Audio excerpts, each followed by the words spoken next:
This class is in recording session.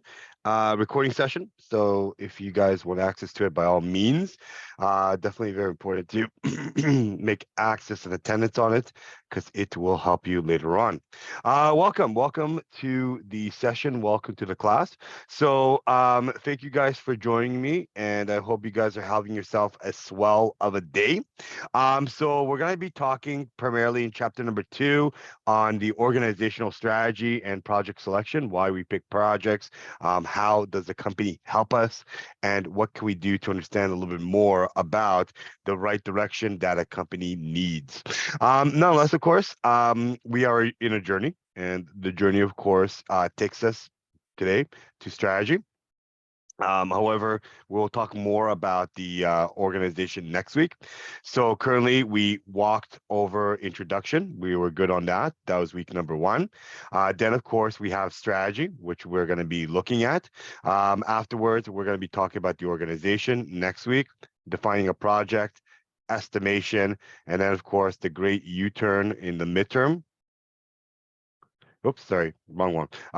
Teams. We're going to talk about teams. We're going to do a little bit of hopscotch in monitoring the progress. And then, of course, we're going to make another U-turn in understanding project manager. And, of course, this is week number 8, week number 9, or sorry, week number 10. We're going to project closure. So this is unit 10. And then right after, of course, we have unit 11, which is right here. Okay, the imaginary class, I call it, the imaginary session, which is RRCC, review, reflect, closure, and your careers. Okay, so that is what our goal should be, and hopefully we'll do it together. We'll do it in sequence. We'll do it in this class all together, and I'm looking forward to it.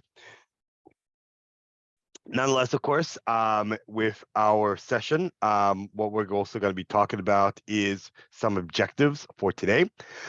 Very limited objectives and chapter outlines that I want to talk to you guys about.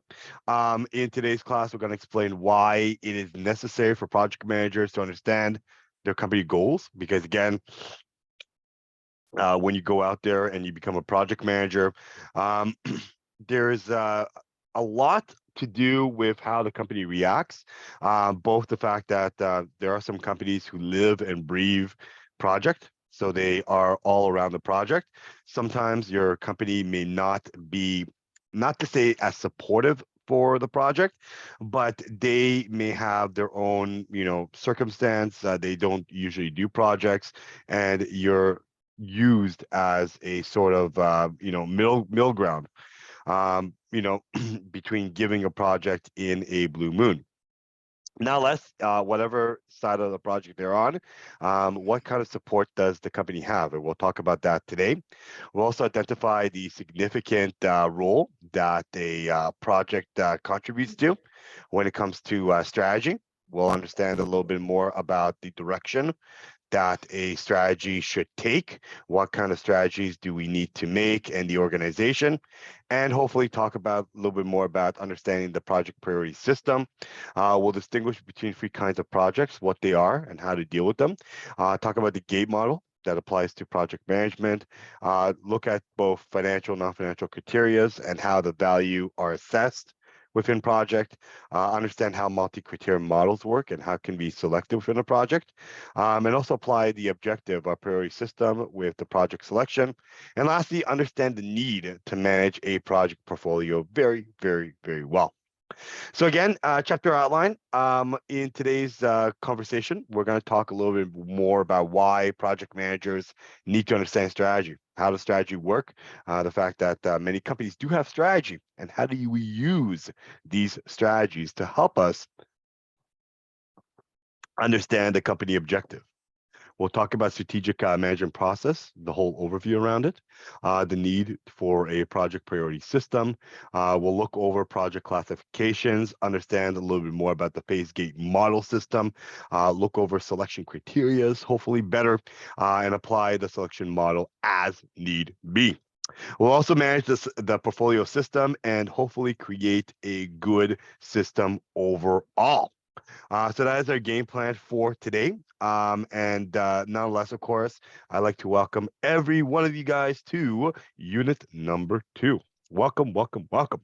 So again, guys, PM book is the way to go. I think I have my PM book somewhere down here. Here we go with a little bit of dust. This guy. All right. So again, guys, like I mentioned, the PM book is very, very useful. And again, I do recommend. I don't require. I recommend. You guys get it. Again, I'm not a fan of books. Books, look at my shelves here. They take too much space and too much time, and they never do what's needed all the time. And of course, they might be outdated after a while. But nonetheless, of course, having the PM book is useful, like I mentioned in the first class. I will refer back to it.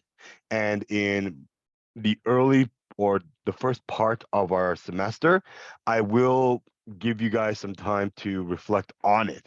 However, after a while, mostly in the beginning of the class, I will mostly tell you guys about, what's going on that you need to focus on, but then afterwards, unfortunately, I would just give you the parts to look at, and that's about it. So I would definitely recommend you guys look over it and hopefully commit to it, okay, if need be. So again, guys, read part number 1 of the PM book, a guide to the project manager by knowledge. I would recommend you read section 9.4 and section 9.5, and also part number 2 of section 4.5. Now, for today's class, we'll take it up together, but then afterwards in the future, kindly and please, and with the kindest heart, please make sure that you look over it. You'll also be able to read the article that left for you guys on the unit number 2 by Fafunda on team building and managing the teams respectively. So please take a look at it. And like I mentioned, reading the articles does help you, does give you a better perspective. And even better, the articles could be used later on to justify your styles when you are making a document for me, especially a midterm report or a final report. These will help you. Okay, so I definitely want you guys to kind of read over it. If you have extra time, just read over it. Download it, print it out, get to know the articles, and definitely make some note of it. Okay, it's just extra review for you guys. Nonetheless, guys, please remember, guys, that the first case study you will submit to me is based on Menlo, the innovative approach to managing team efforts for projects in the environment of project management. Make sure to read the guide in the area fully and understand the theories and the concepts on project management for this course. You will apply these theories and the concepts for the reading in the case study, and I'm looking forward to having you guys read it. The unit focuses primarily, guys, on the management of the team and the team themselves for the ultimate project success. So again, we want to make sure that we exactly know how to create teams.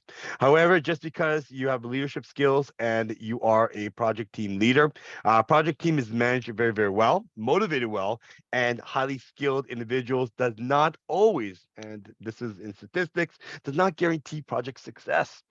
This still requires that there are going to be other aspects of project management, and they have to be addressed appropriately. So you will identify key characteristics of what makes a high performance team, what makes project team happen in this unit. And this is all about the appropriate people, the appropriate time under swift circumstances that we're having, under the success of the project that we want to make.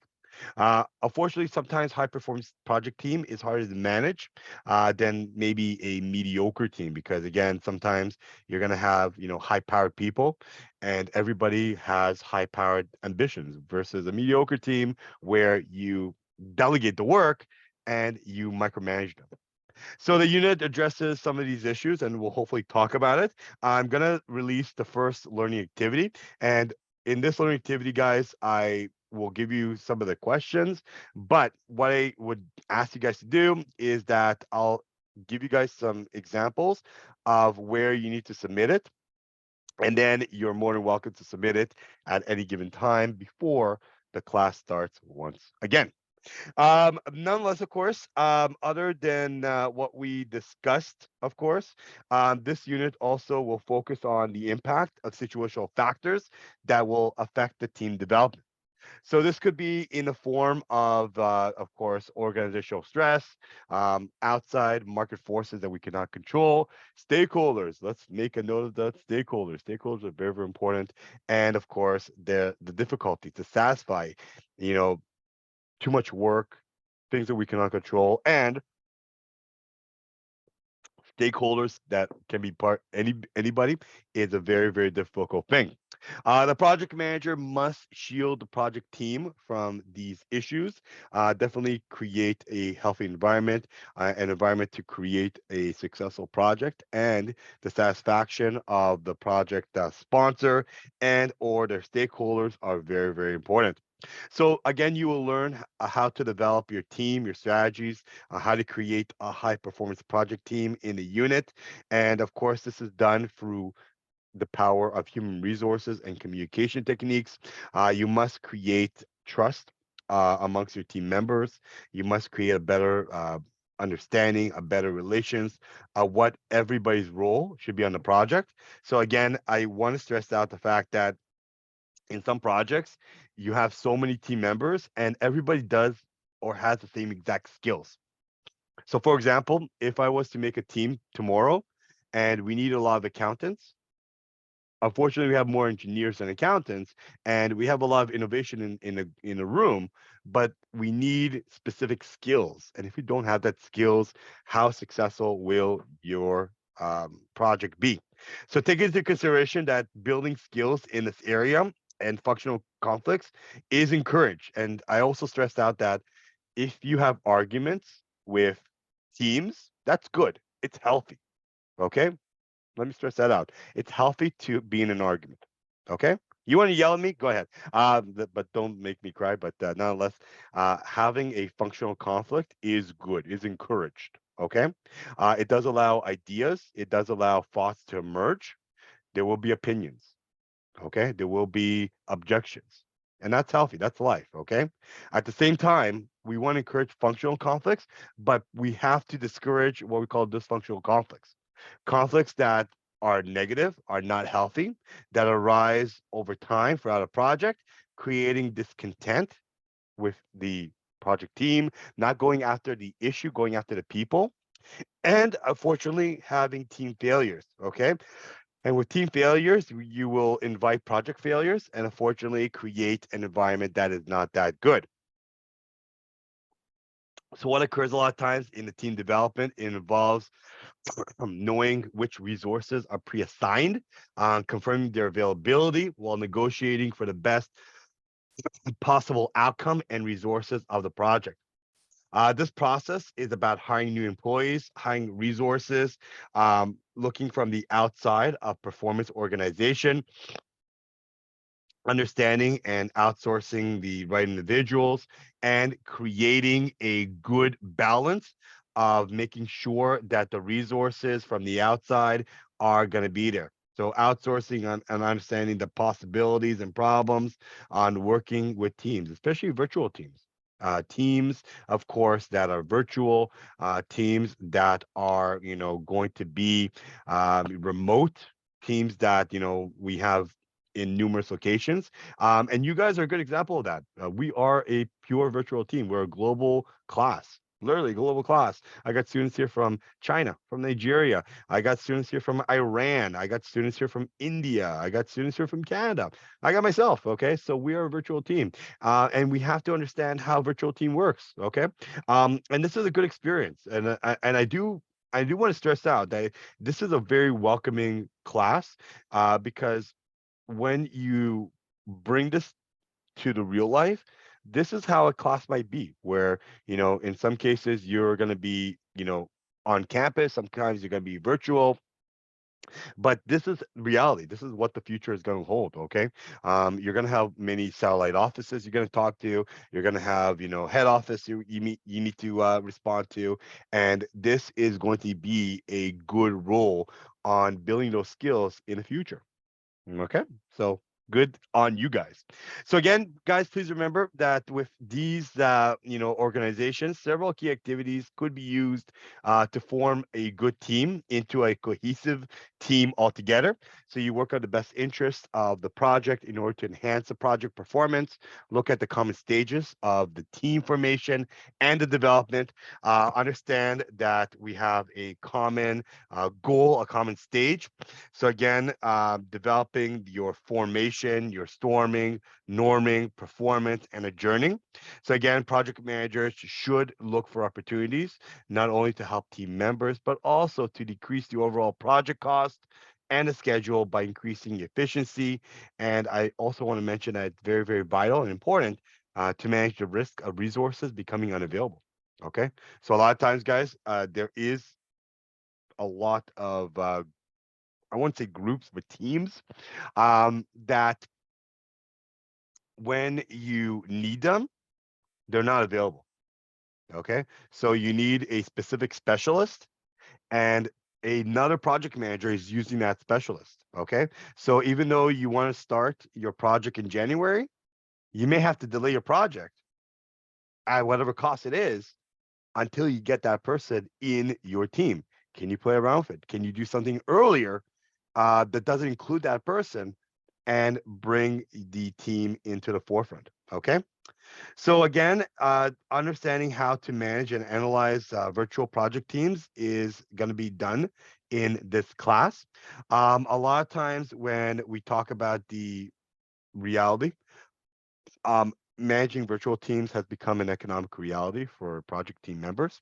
It is very, very important to understand the cultural differences that exist in teams, whether you have teams at different time zones, the challenges of not having face-to-face contact with a team and developing them should be done, understanding that not everybody has, pure fiber, high-speed internet. And of course, some people have issues with their internet in their locality, and we have to realize that. So on the forefront, you also learn how to recognize the importance of project managers' behaviors in shaping your team performance. So sometimes the project manager can have nothing to do with the success of a project. It's just inherited.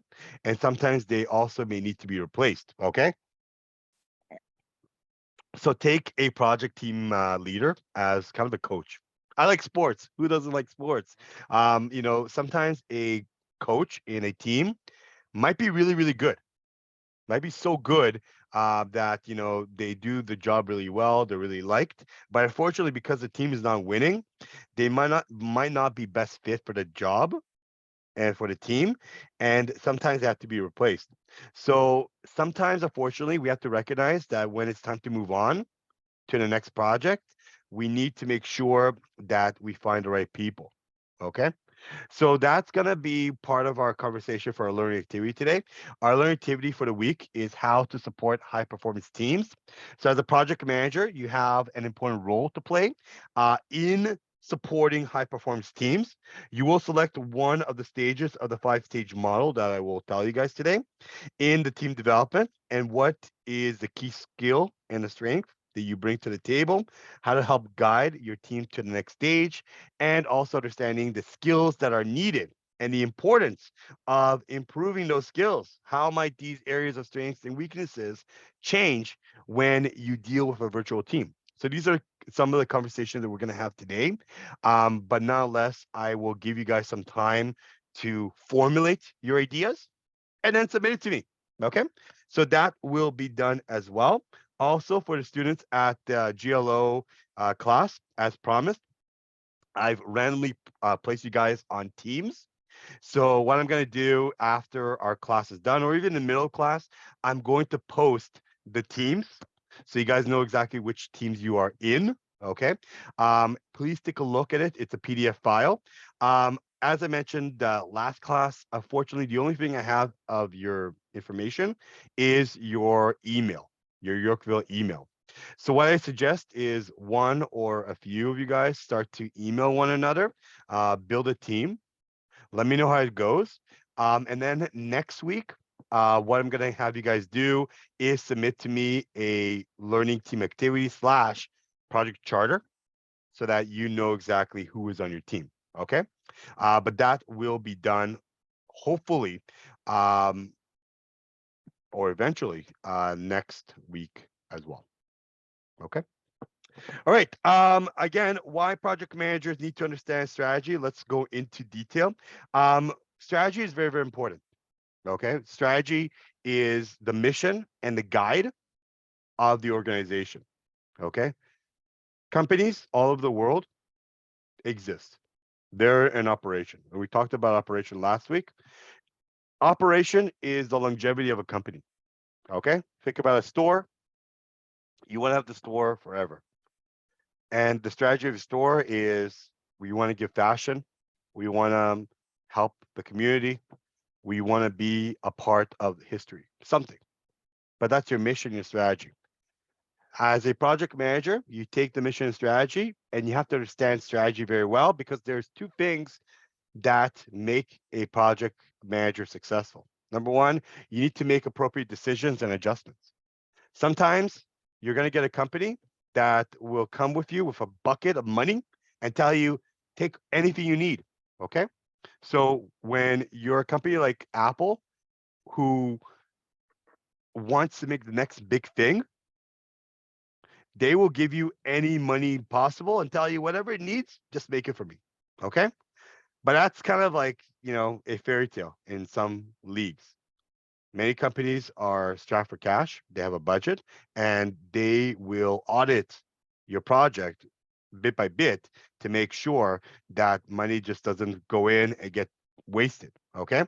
So as a project manager, you have to make changes and you have to respond to suggestions to change and modify the design of a product or delay your project that may vary depending upon the strategy concerns. So based on the company, based on not just the product sponsor, but the top, the CEO, the C-level executives, they will dictate and make how the project will go and what kind of assets we need. On the other front, you also have to be an effective project advocate. Okay. You also have to be able to demonstrate to top management why and how your project will contribute to the company's mission and success in order to gather continued support. So again, think about a long-term project, a project where in many cases, this project is ongoing, it wastes money. Why should we still keep it? And you have to be the forefront on telling them, I want to keep this project because I know that this is very, very important. So you got to explain to stakeholders why certain projects, objectives, and priorities are critical in order to secure a buy-in contention or a trade-off decision on making changes. Explain why the project is important to motivate and empower the project team, and eventually create an advocate for your project. So the strategic process overall is that you have to define strategic management. The best way I can give you the definition of strategic management is that the process of assessing who we are and what we are as a company and deciding and implementing what we intend to be and how we want to get there is very important. And most importantly, a continuous, ongoing, iterative process where it's aimed at developing an integrative and coordinated plan of action in the long run. So the game plan should be that we want to make sure that we have a long-term plan of action.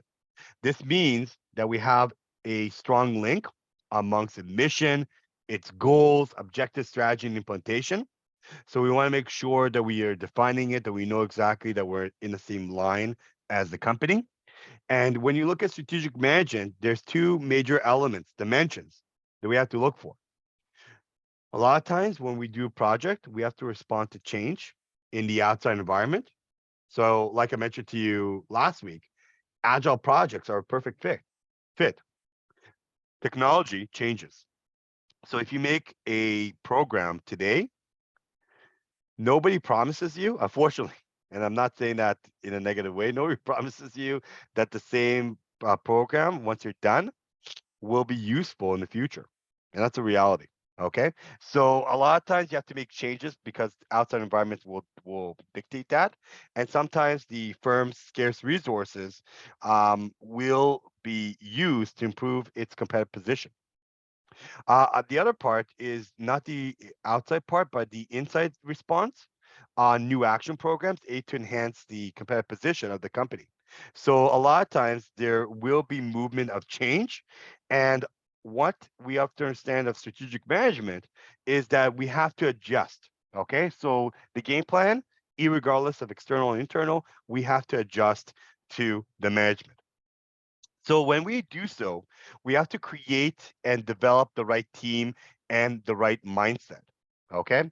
So what this means is that we have to create the right mindset on developing the team and the process of improving the competency of your team members, interacting with them over time, looking at the overall team environment to enhance performance, and of course, according to the PM book, look at the key benefits of the process as it results to improving the teamwork.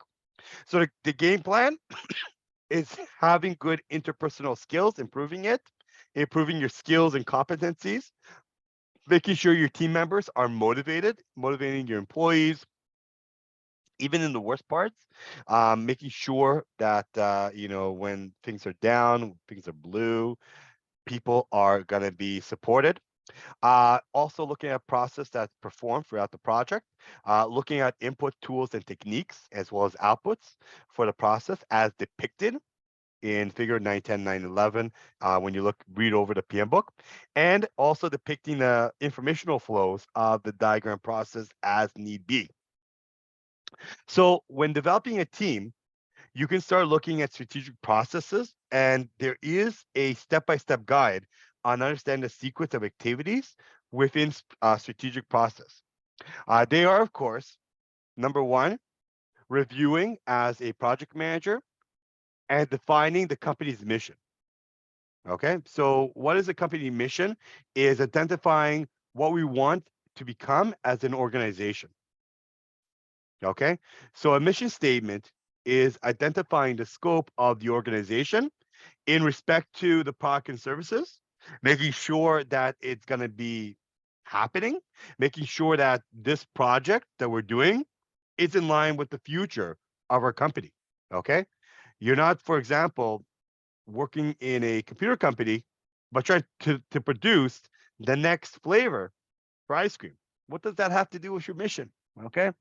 Sure. I like some sweets. I like ice cream. Who doesn't like ice cream? We all like ice cream. But the idea here is that you want to formulate a strategy that will be in line with what we want to become. So by formulating a strategy, we want to look at answers to the question of what needs to be done within the objectives to reach the objectives, and the strategy and formulation should include determining and evaluating different alternatives to support the company's success, the major objective on analyzing the strategy, and selecting the best possible alternatives because maybe our project might not be in line with the mission. Then, of course, we look at the objectives to achieve these strategies according to the company. We look at the objectives to translate the organizational strategy, to look at specific, concrete, measurable terms, look at the objectives, answers in detail, where the company is headed and when it's going to get there. So again, like a project, we have, we want to make the next big thing in the industry. The question is, how are we going to get there? And in some cases, it might take us, weeks, might take us months, years, decades, centuries. I hope not. But it will take us some time. Okay. And definitely when we set the objectives, we want to create measurable terms, both within the strategy of the company and even in the project. Okay. There are projects which, take forever. And in this semester, I'll tell you some projects that are literally going to be older than you are after it's done. Okay. But when we start to look about the objectives, we want to make sure that there's a timeline, okay? Because every single day that we're operating it's costing us money. Every single day that project is going, and if it's not going in the same direction, it's costing us lots and lots of money. And we have to make sure that we figure out exactly what can we do to make sure that we are handling it pretty well.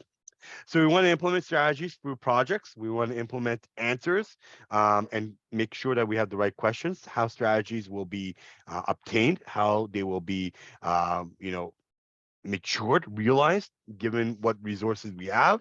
And like I mentioned to you guys, some companies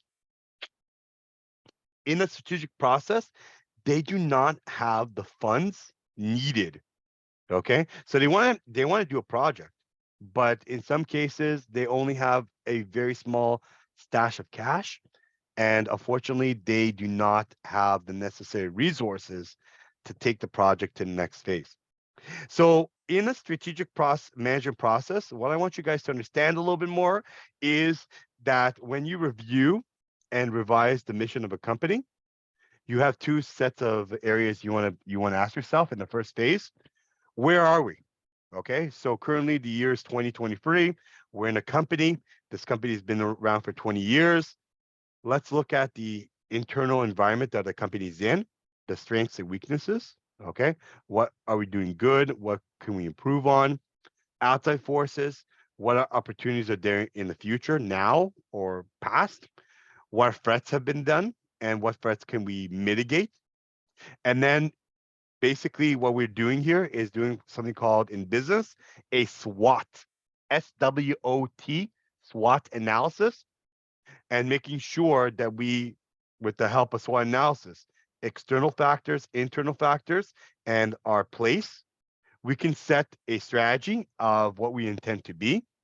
So in the second phase, we look at the strategy and the objectives of the company. We build a portfolio of strategic choices on how we want to get there. And then in the third stage, it opens us up on how we are going to get there. Okay.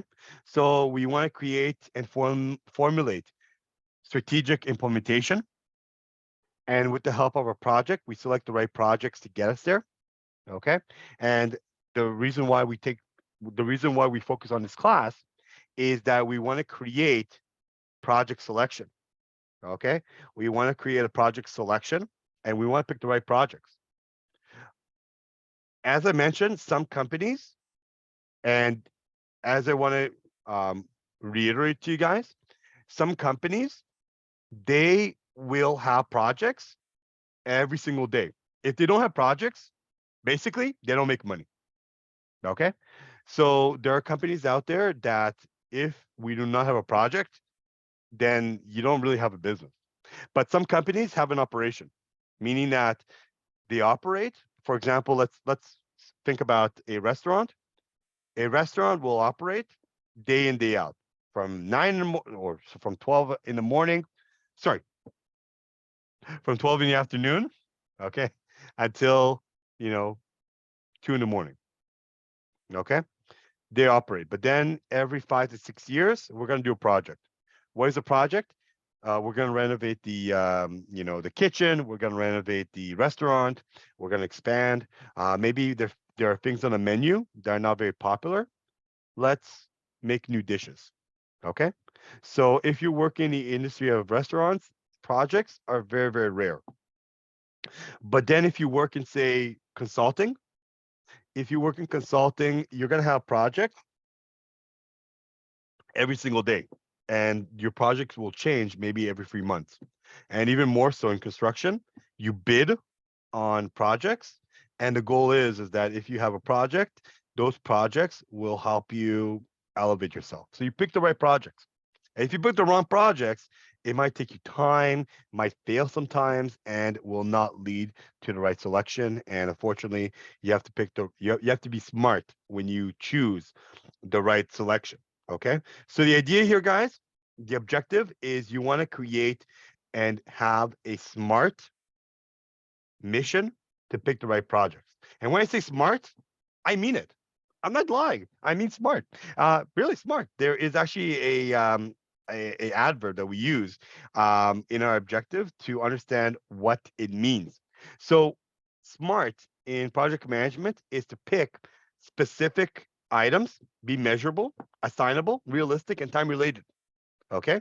So when you look at specific, you want to have a specific target and objective on your project. You want your project to be measurable. Okay. Establish indicators of progress to make sure that, we're actually achieving something, not just saying we're going to do a project and we don't have a specific timeline. So again, when you look at measurable, take for example, this class. Okay, when you look at this class, this specific class is a good measurable. Okay, you're measuring your marks, your grade. Okay, and you are assigning yourself to this class. You're measuring yourself. If you attend the class, you're performing very well. You see numbers, you see results. Okay, so you have to make the objectives assignable to one person for completion or realism, and state what can be realistically done and with the available resources and outcome. You have to state when the objective can be achieved and, of course, the duration. So again, you want to measure yourself, you want to get graded in this class. At the same time, it has to be time related, meaning that, of course, you cannot do this class in like 5 years. You cannot do it in 20 weeks. You have 11 weeks with me and you to do it. And we want to do it successfully together as one. So that is the key objective here. So the idea is you have to create the system to make this happen. So when we look at the system, which is called the implementation system, implementation of projects without strong priority system is going to create a project. So if you don't have a good system and you don't follow the SMART objective, what's going to happen is you deal a lot with different problems. And some of the problems that I found that happen in project is that there will be issues if there's no good system in place. Okay. So one of the problems is what we call the implementation gap. The implementation gap is when there's a lack of understanding on the consensus of the strategy that the company has amongst top and middle level managers, and they don't agree on the right direction or where the project is headed. So all of a sudden, of course, you have a gap between where we are and what is the reality that's happening. Another problem is the organizational politics. Okay, project selection may be based not so much on facts and reasoning and reality as on persuasiveness and power of people advocating for a project. Okay, so what happens a lot of times is that a company has multiple projects, but in some cases there's one project that is going to be the most priority. Okay. And there's a term in project management, we call this project the sacred cow, the holy cow, where it's mostly noted as a project that is very, very powerful, very, very strong. High ranking officials are even advocating for it, and they want to make sure that this project is going to be the most important. Okay. So can you imagine you're working at a company? There's like 10 projects happening as we speak, but this one project, if this project succeeds, this is going to be the biggest game changer in our group, in our lives. Okay, so this is very, very important to understand here, because a lot of times you feel that your project is being neglected. You feel your project is not getting the right attention. And all of a sudden, Secret Cat comes in and says, well, I'll tell you why it's not happening, because clearly we want the other projects to do very, very well. And as a result, unfortunately, the other projects are getting a lower standing. Meanwhile, this one is like the top of the crop, and unfortunately, that's what the management is looking for, and the management doesn't really focus on anything else. Okay, so again, you look at resource conflicts and multitasking. A multi-project environment will create problems of project interdependencies and a need to share resources. So please remember, guys, that resources are very, very scarce. When we look at resources, sometimes resources sharing leads to multitasking. So that means, of course, that it involves, starting a project and stopping work on one project so that you can jump on another project and then returning back to the work on the original task. Okay. So there will be situations where, you will be working in a project, but you will handle multiple projects at the same time. So the question is, how effective are you going to be? Are you going to be a good team player, or is this going to be a situation where it's hard to manage multiple projects at the same time?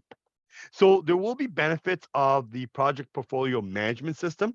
And what we have to understand is that when there are benefits to the project portfolio management system, there will be benefits and areas to build discipline into the project selection process.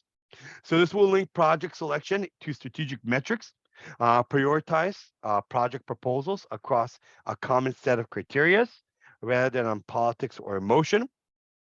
Try to allocate resources to the project and align with strategic direction. Balance risk across all projects to make sure that there is a good risk and mitigating risk on the project. Also, make sure that when you are canceling or justifying canceling a project that do not support the organizational strategies, there will be a consensus on it, and trying to improve communication and support agreement on the final project goals. So a lot of times when we look at a project needs to definitely have a good classification system. A good classification system is that there are projects that fit into three different categories. And when you look at these categories, you have compliances where there are projects that we have to do. Okay. So what is a compliance project, for example? Let's assume that we are an organization. And as of February 1st, there are new rules and laws by the government. We have to adhere to it. We have to comply to it. Okay. So that means that we have to change something in our company. So this might be once in a while, and we have to comply to it. Okay. Or for example, we have a software or a server that's outdated. So we have to change it, and we have to make a project that will change it. Other times we may have operational projects where we might want to improve a project or an ongoing project where we have to include it into our operation. And then last but not least, we also have strategic project. Okay. Strategic projects are kind of an offset projects where we go into a new project and we want to do something revolutionary, something creative, something outside the box, and it will become strategic. So when you look at these three categories on a project, these are kind of the project classifications that usually fall for many project managers. Either they have to do something to change. In order to, if they don't change, the company will not do very, very, very well. Or it's operational where you want to expand your company, you want to create new branches, you want to be able to do something to help the operation. So again, compliancy will be, for example, there's new rules as of February 1st. You have to comply. You have to comply with it. You have to agree with it. Okay. So that means, for example, we have to add something with HR. So you create the project on January the 15th, and hopefully by February 1st, it will be a rule. Okay, that's a project. Operational projects, for example, maybe seasonal projects. So if you guys like fashion, every 3 or 4 months, we change our season. And with seasonal changes comes seasonal fashion. So operational says that we still have a store, but we just have to adjust every so often so that we can bring in goods, put them on, make a business, and hopefully operate.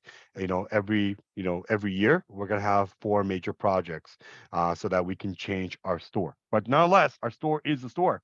It operates from 9 to 9 every single day, and we want to make sure that it's operational. Strategic projects are something different. So strategic is, for example, we want to invent a new project. We want to do something that's never been done before. And of course, we want to do something, of course, that will be a game changer once in a blue moon. Okay. So when you classify the projects, the idea now is to decide which projects are going to be legitimate and which project you're going to choose. And a lot of times we have something called the phase gate model system. And the phase gate model system will be a series of gates, like doors, where you must pass through a door in order for that door to be completed. Okay. And decide, well, if it passed through one door, it will pass through other doors as well. So the idea of the phase gate model is to ensure that the company is investing its resources and time on good projects and projects that are profitable, that will contribute to its mission and its strategy. So what we have seen right now is we combined a choice of here is the three major projects that exist in the world, and combining it with our company strategy and organization to make sure that it can be done. Okay. So each gain model is associated with a project phase and represents a decisional point, and that decision contributes to how we want to go further. Okay. So a gate can lead to three possible outcomes. Okay. So you go through these gates, and the gate says that if it's good and we like it, we go ahead with it, we proceed. However, if we don't like the project or it's not going as scheduled and did not pass, we either cancel or kill it, or possibly we do what we call recycling, where we either modify, revise it, change it a little bit, and resubmit it so that it may look good and pretty. And the phase gate model is very, very simple to understand here. The phase gate model system allows us to look at the idea and to make sure that this idea is good. Okay. So in the first gate model system, if we have the idea, does it pass? If it does pass, we go ahead with it. Good. We go ahead and create a phase two. We put some investment in it and create a proposal. So we invest some time, write up a business case, see if it's good, maybe revise it a little bit. Okay. And we either will recycle it and so forth. And that's kind of the game plan. We open a new phase, and then we start to screen and select the project. So we have multiple projects we made.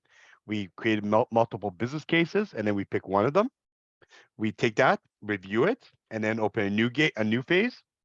And in that case, we start to open up the implementation plan. We implement a game plan on how we get this project that we picked. We look at it. Either it's going to be a go, a cancel, or revising. And then we look over the progress on how we've done the project. We see exactly based on the project life cycle how well this project has been done. We go into gate number 5, and then of course in gate number 5, it's kind of the point of return where we want to close the project. We're comfortable with the project. We are satisfied with what's been done, and we close the project as need be. Okay.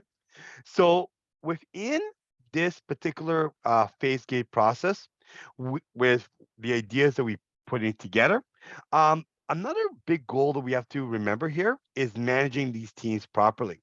When we talk about managing teams is a process of tracking team members, their performance, and providing feedback, and also resolving issues and managing team changes to optimize your project performance. So a key benefit of this process is to influence your team behaviors, making sure your team understands the changes needed, managing conflicts properly, and resolving different issues over time. This process is performed throughout the project, and the input tools and techniques that are needed, as well as the outputs of the process, are depicted in Figure 912 and Figure 913 within the informational data flows for the process being made. Okay, so a lot of times within a process being made, a lot of the areas of interest will be done. And the goal here is that within the process, we want to depict exactly how we can manage the teams to get them from one phase to the other and be able to be constructive over time. So nonetheless, of course, when you do pick a project, now comes the reality on selecting which projects are going to be good. Now, let's guys, a project needs to yield something, okay? And when we yield something, we have to look at what criteria we want to yield to, or how we want to make a profit. So in the selection criteria, a lot of times there is a financial backbone to understanding why we pick a project.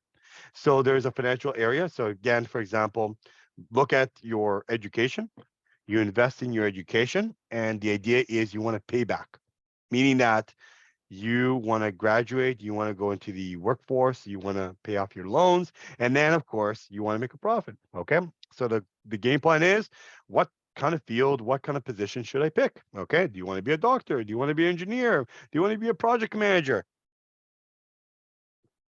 All of these are financial criterias that you want to pick. And in financial criterias, there is the payback model system that we can use, net present value, NPV, and those will give you numbers and information.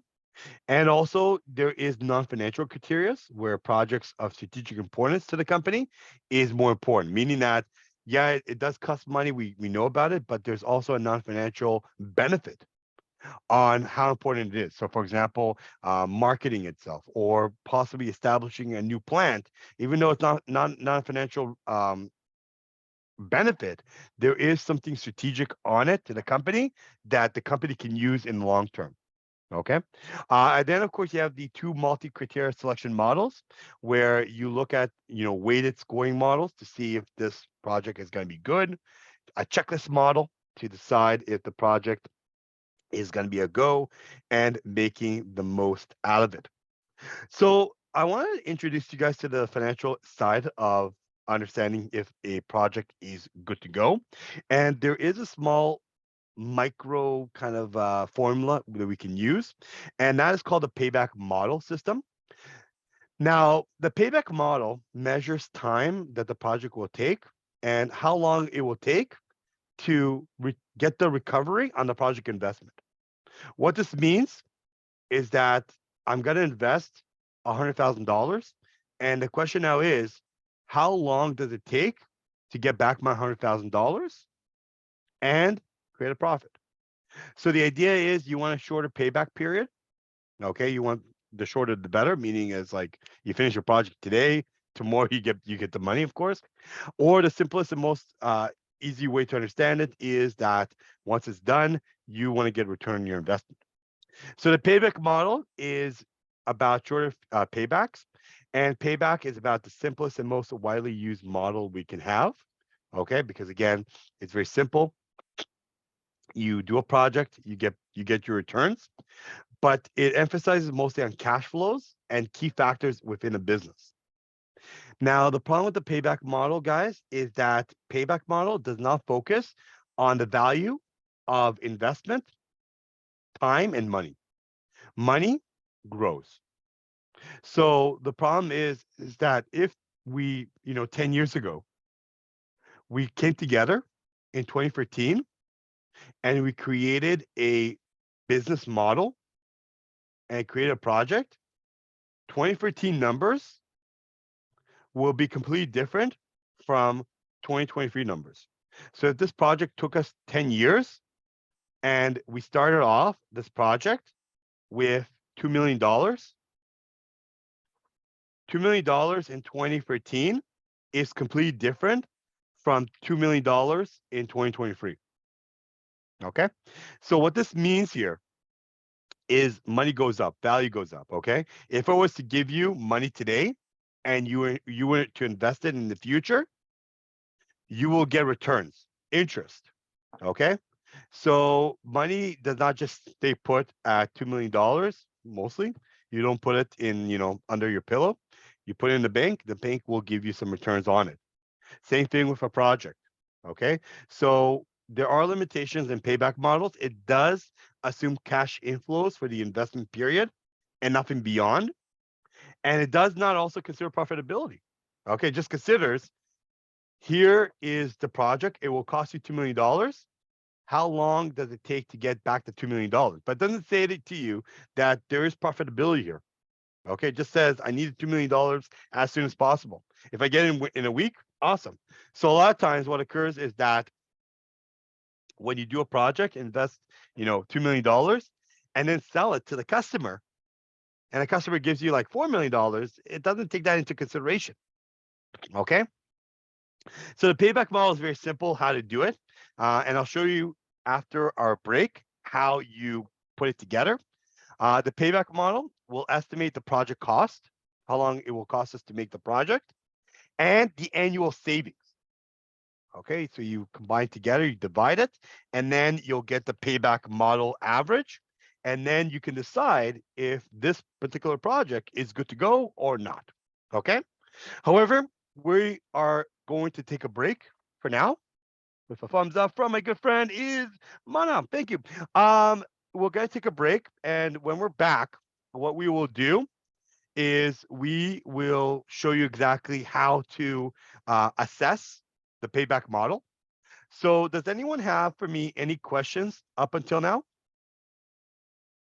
Thank you, Professor. You're welcome, Mana.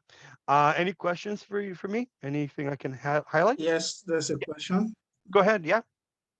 Yeah, are you going to share the slides after the class, please? These Yeah, slides you are showing. absolutely. I actually I shared it with you before the class. Hold on, I'll show you where you find it. If you guys view it, the slides are available on important Okay. announcements in Unit 2. So under important announcements, I'll just show you where to find important announcements, guys. Important announcements are down here. Okay, Mm-hmm. and you click on it, and on unit number 2, developing and managing project teams. I think I wrote twice Okay. on it. It's 2 of them, but I'm gonna delete one. It's right down here. Thank you. I was looking for it. I saw that. I didn't know it's the slides. Oh, okay, okay, no problem. Thank you very much. You're very welcome. And I'm just gonna delete this one because it's a double, but you have access to it. Okay, so I Thank you, always sir. promise you guys before 6 o'clock, the slides will be released. Okay. Thank you. See you You're in very 10 welcome. minutes. See you guys in 10 minutes. Okay, perfect. Okay, so guys, take a break, relax a little bit, grab some water, coffee, whatever it is, and we shall be back in 10. Okay, so have yourself a good break, and I'll see you guys here in 10 minutes, which is 7:15. Please be back at 7:15. Whoa, and we will restart. Enjoy your break, guys.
All right. Welcome back, everybody. I hope you guys are having yourself a swell of a morning. Before we start, a couple of things on the go. What I wanted to do, and I forgot about it, unfortunately. I'm going to post your groups, okay, for this class, for groups BSI 3613. Hello, 1 second. Please view your teams. Let me know if everyone responds and make sure to complete delivery part number 1 for your group work. Thank you. All right. So I'm just gonna post this up for you guys. What I've taken the initiative to do is to put you guys in your groups as is. I'm just gonna put the winter 2020 GLO group. Good. So for those who are in the GLO group and who are part of this class particularly, I put you guys on the teams, okay? As I promised you guys, your teams, of course, are made randomly, so I have no say in it, okay? So if again going into our a group, assuming a lot of you guys do not know one another, and that's fine. But what I've done is, oops, if you look in, of course, important announcements in the pin, I wrote groups for BUSI3613. So if you are part of this particular section, I know there's students who are from other sections. If you are part of this section, this is your group, okay? If you're in another section, guys, don't worry that you don't see your name. You will be part of the other group as well, okay? So what I've done is I place you guys on teams. And what I've shown you is that this is the teams that are going to be. There's about 6 teams. You're mostly in 4 or 5 groups. Sorry, 4 or 5 teams. Let me go back again. There's 6 teams, and it's in groups of 4 or 5. Okay. And these are the groups. Okay. So, for example, Yujia, she's with Bing Chen, Weiren, and Wan. Okay, this is group 1. Shutang, Yubing, Yiming, Tenley, they're in group number 2. Mana, Marcier, Valentine, Jide Johnson, Janera, and Kongyang, that's group number 3. Kushjut, Dipenesh, Rohit, Yifan, group number 4. Satvir, Shivam, Drupal, and Yukwing, group number 5, and Monique, Shluk, Rajat, and Jiang, group number 6. Okay, so these are the groups. Okay, so what I've done is I've let you guys. I put here the groups and the emails. So please make sure that you hopefully get in contact with them and formulate the teams. The first thing you guys got to do is number 1, create a project charter, which we'll talk about next week. Okay, but this is a good chance to like break the ice. Any questions about the teams? Please, good on it. Yeah. Adit, Sir, Professor, my name is missing in the groups. are you part of the GLO group, or are you part of another section? No, I'm in this section, but like my name is missing. Okay. Let me just double check that you are a participant. Adit, are you sure again? Are you part of group A or B, 8A or 8B? Yes, Professor. Is that correct? Okay. If you're part of group A or B, I will place you later on today in the other section. Okay, Professor. So you're part of the Friday class, right? Yes. Okay, so you will be placed in another group, okay? But this one is for the GLO group, okay? But you will be placed in a group, okay? And it will be placed, of course, hopefully today or in this week. Okay. Okay. Okay. All right. But just bear with me on that one. This one is of course for the group members of course in GLO group. Okay. Does anyone else have any questions for me about the groups? So I've given you guys the groups. You can look at it, of course, on your sheet. It is a PDF, and let me know, of course. The most important part is that make sure that the students reply back to it. Make sure that you know exactly which teams you are and that you are participating. You need to submit it hopefully very, very soon. So this is a good, icebreaker a week in advance to know exactly where you guys are. Yifan. Hi, Professor. Can I move the orange group for group 2? Orange group. Like, Yeah, can you move into the orange group? yeah, Oh, do you know them? yeah. Okay, just send me an email and I'll try to work on some things out on that. Okay. Okay, thank you. You're very welcome. Anyone else have any other questions? Yes, Professor, when are we going to have a moment to talk with our team members so that we can create some sort of WhatsApp group, something like that? It's your call. Seeing that, of course, we have different technologies. What I would do sometimes is I would within the class, especially next class, I'm gonna give you guys breakout rooms and a Thank you. chance for you guys to work on it together. Okay. First class. All right. So it's very imperative that the students do show up. But the first icebreaker, I gave you guys some, their email. That's the only thing I have for you guys. So what I Okay. would recommend, maybe if you want to take the initiative, copy all your the emails of the students, send a quick message, send your WhatsApp if you would like, and say, well, I'd like to create a group, create the formulation here. This is the mode Okay. of our communication, and be able to start kind of on the right pace in advance. All right. Okay. So is it we are allowed to initiate to send email today? Is it okay? Yeah, absolutely. It's your call. Yeah, definitely Okay. send All an right. email, get to Okay. know them, and definitely build some report on that. Okay. Because I want to copy and send email to everybody in my group so that we can start as soon as possible. Thank you. Absolutely. I agree with that. Good stuff. Okay, no problem. You're more than welcome to do so. Anyone else have any other questions? Hi, Professor. I'm in the purple group. Can I move to the group 1? Okay, again, if you need some adjustments, okay, just send me an email and I'll try to adjust as much as I can, okay? Because it means that I have to like move individuals and they will kind of disrupt the groups. Okay, thank you. Because the instruction was from last week that you guys wanted me to set up groups, and now students are going back and retracting it, saying, I don't want you guys to make a group, make me in a new group. Okay. So these groups are made in chemistry. Okay. I just randomly put numbers and put you guys in the groups. So I'll try to adjust as much as possible, but you got to send me an email and I have to kind of move different key items here. Okay. Okay. But I'll do so as much as best as I can. Okay. Any other questions?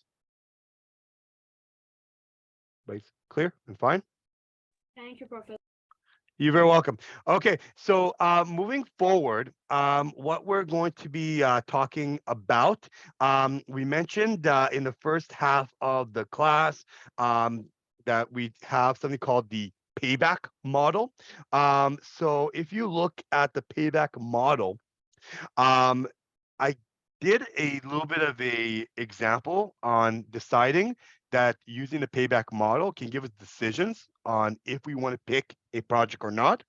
So what I've done is I've given you a calculation of how a payback model looks like, okay? So here, let's assume I'm a project manager.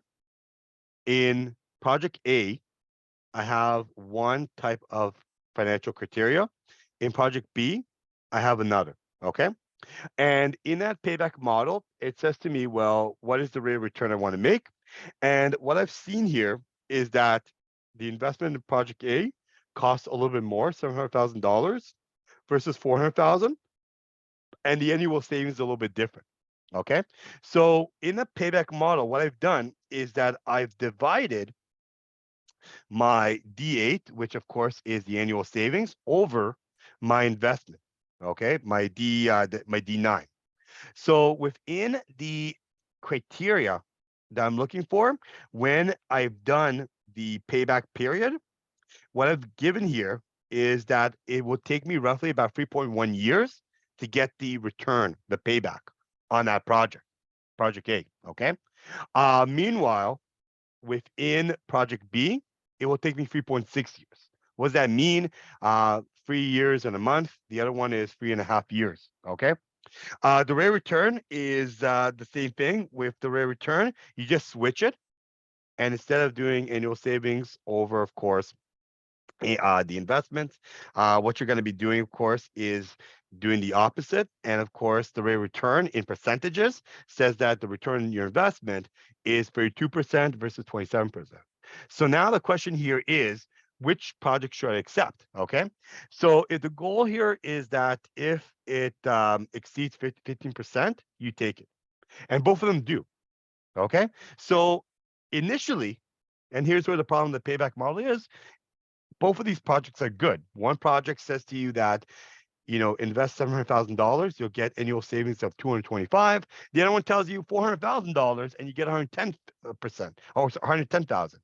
So both of them have almost the same payback model. Okay. And both of them have almost the same return on investment. Okay. So payback, of course, does not use value of money. So in 3.5 years, the value of 400,000 will be different. Okay. And the rate of return is a reciprocal payback. So initially, I have to come back and say, you know what, both of them are pretty good. But unfortunately, if you were a kid in a candy store, you cannot pick all these financial criterias to give you a good output of which kind of project you want to pick. So is there a solution here? And the answer is yes, there is. And the answer for the solution is net present value, NPV. Now, NPV is a little bit different. NPV focuses a little bit more on advanced arithmetic and math, but in net present value, it uses the management minimum desired rate of return, like we saw here, the discount rate, to compute the present value of all net cash inflows. Okay, so the idea here is you want a positive NPV over a negative NPV, and the higher the NPV, the better. Like we saw before, if you have a higher rate of return that you get, it's much better, and the payback period is shorter. That will be more attractive. Okay, the NPV separates payback model because the NPV, number one, has actually an Excel formula, which is kind of attractive.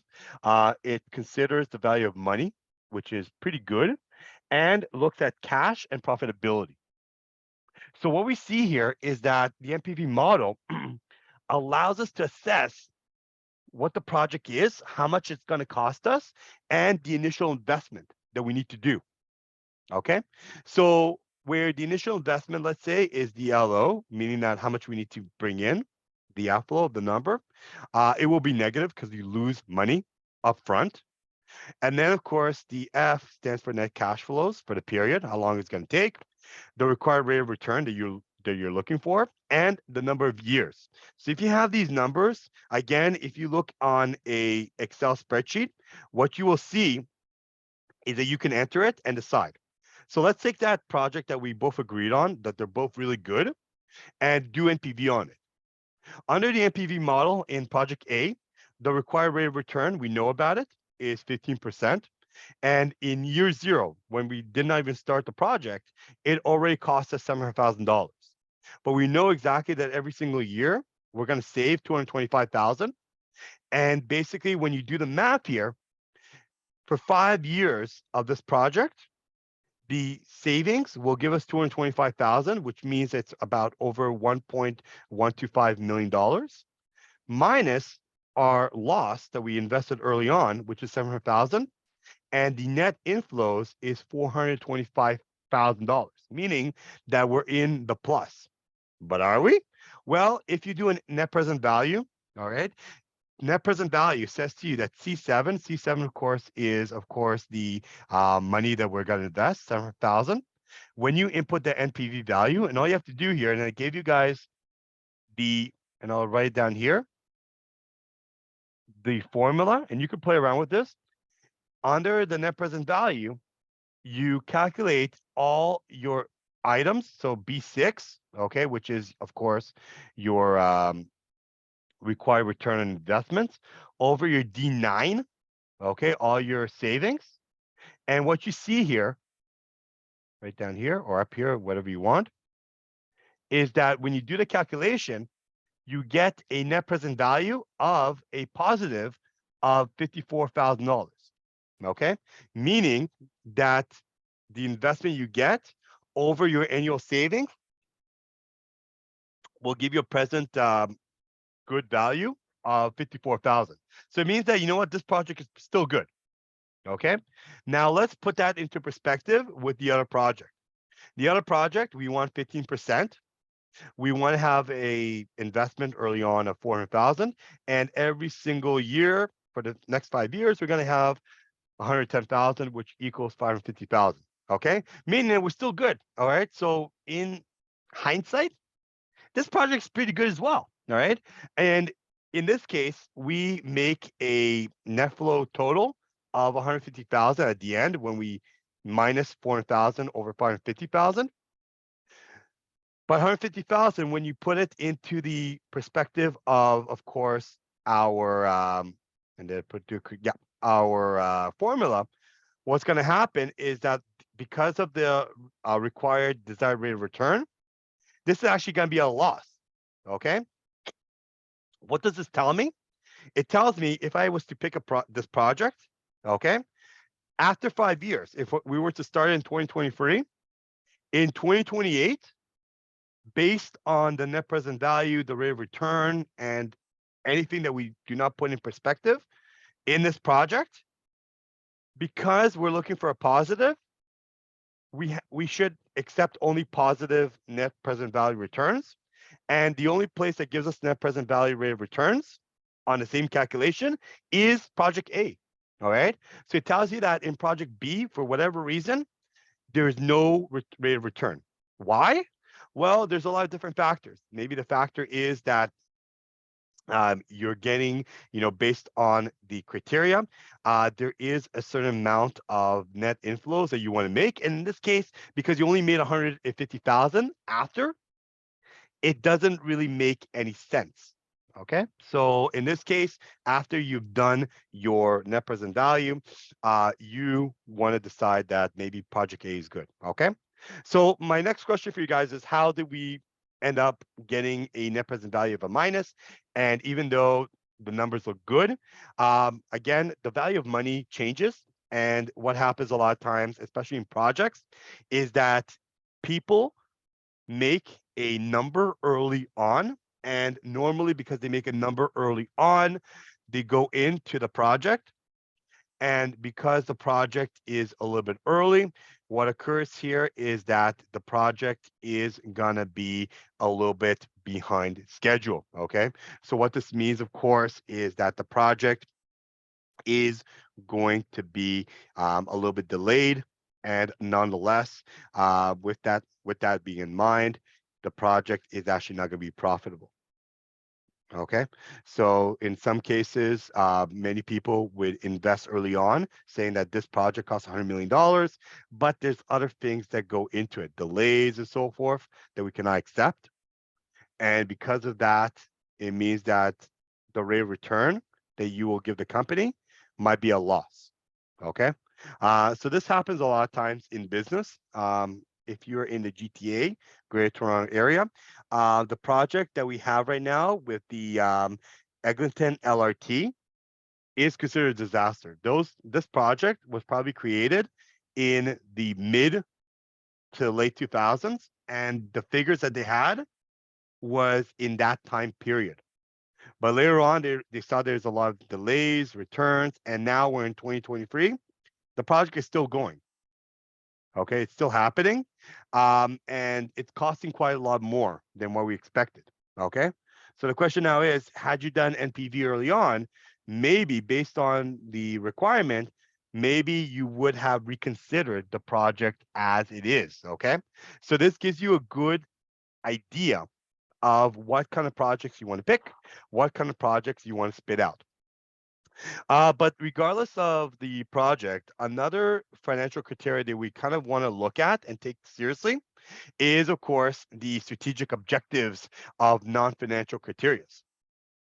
So a lot of times there's other reasons beyond money and figures and statistics that persuade us to do a project. Sometimes companies want a larger market share. Okay, they want to pursue a project, non-financial project, that they want to get a bigger piece of the pie. Sometimes to make it difficult for competitors to enter the market. So they make things happen even though there's no return on the investment, to make it harder for your competitors to enter your market and take your market share. Sometimes they create a product which, when its introduction, will increase sales and be more profitable, meaning that you do an add-on to your project, and even though it's not, has a financial sight set on it, there is a criteria that it will increase your shares and help you, regain boundary and develop sometimes technologies which will be the next big thing for maybe in the next decade or so. So you create technologies that will protect you in advance. So a lot of times, what companies do, especially engineering companies, technology companies, they create a product that they use, and sometimes they patent the product. They didn't use it today, but they, even though it has no financial returns today, they will use it in the future. Okay, so a good example of that is there's a company out in Waterloo, Ontario, Canada, where they basically put a product together, and that product is going to be a product that will not be good today, but in the future will be good. Okay, so they do patents. Patent will cost them money, and basically, again, they're not making any money for the next 5 years, but then after the 5 years happen, they release it, create a whole new project, and then in a decade, they get the returns on their investment. Okay. So a lot of times, those are some criteria. There's also criteria to reduce dependencies on unreliable suppliers. So maybe to cut suppliers off and find new suppliers. And of course, it will cost us money to go out there and find new suppliers. Something to prevent government intervention regulations. So make sure that we talked about compliance, must do projects, do it in advance. Okay. Yes, it's not going to cost us any money, but it will be there to help us later on. So the idea here is to create either a non-financial criteria and also create a multi-tier criteria selection models. So when you look at checklist models to use when creating a project, you can use a list of questions to review potential projects to determine the acceptance or rejection of a project. So sometimes it can allow some flexibility, and you use non-financial criteria to select amongst different types of projects that are easily used across different fields and different areas altogether. So sometimes, unfortunately, this checklist fails to answer relatively importance of value and potential projects that the organization does. And in most hindsight, what happens here, it does not even allow for comparisons with other potential projects. So all it does a checklist, and the more checks you have, the better. But what some companies would do is they use multi-weighted scoring models, and using several selections of the scoring models, they evaluate project proposals. This will include qualitative and or quantitative criteria and allow for comparisons of other potential projects to be able to do. So whenever you look at the checklist model, a lot of times within a checklist model, you want to create strategy and alignment. So again, some questions you ask, like what specific organization strategies align with it. And if it does align, you check it off. Drivers within the project, any problems you want to solve. Who sponsors the project for sponsorship? Okay, you have a sponsor. What kind of risks are there?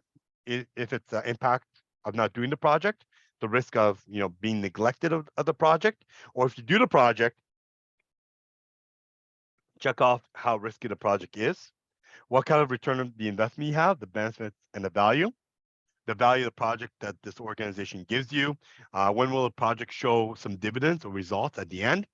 What are the objectives of the project? Check it off if you found some. Organizational culture. Okay, is it right type of the project you will do? Will internal resources be available for the project? How long will the project take? Financial portfolios, what is the estimated cost of the project? And portfolio, how does this project interact with the current projects as well?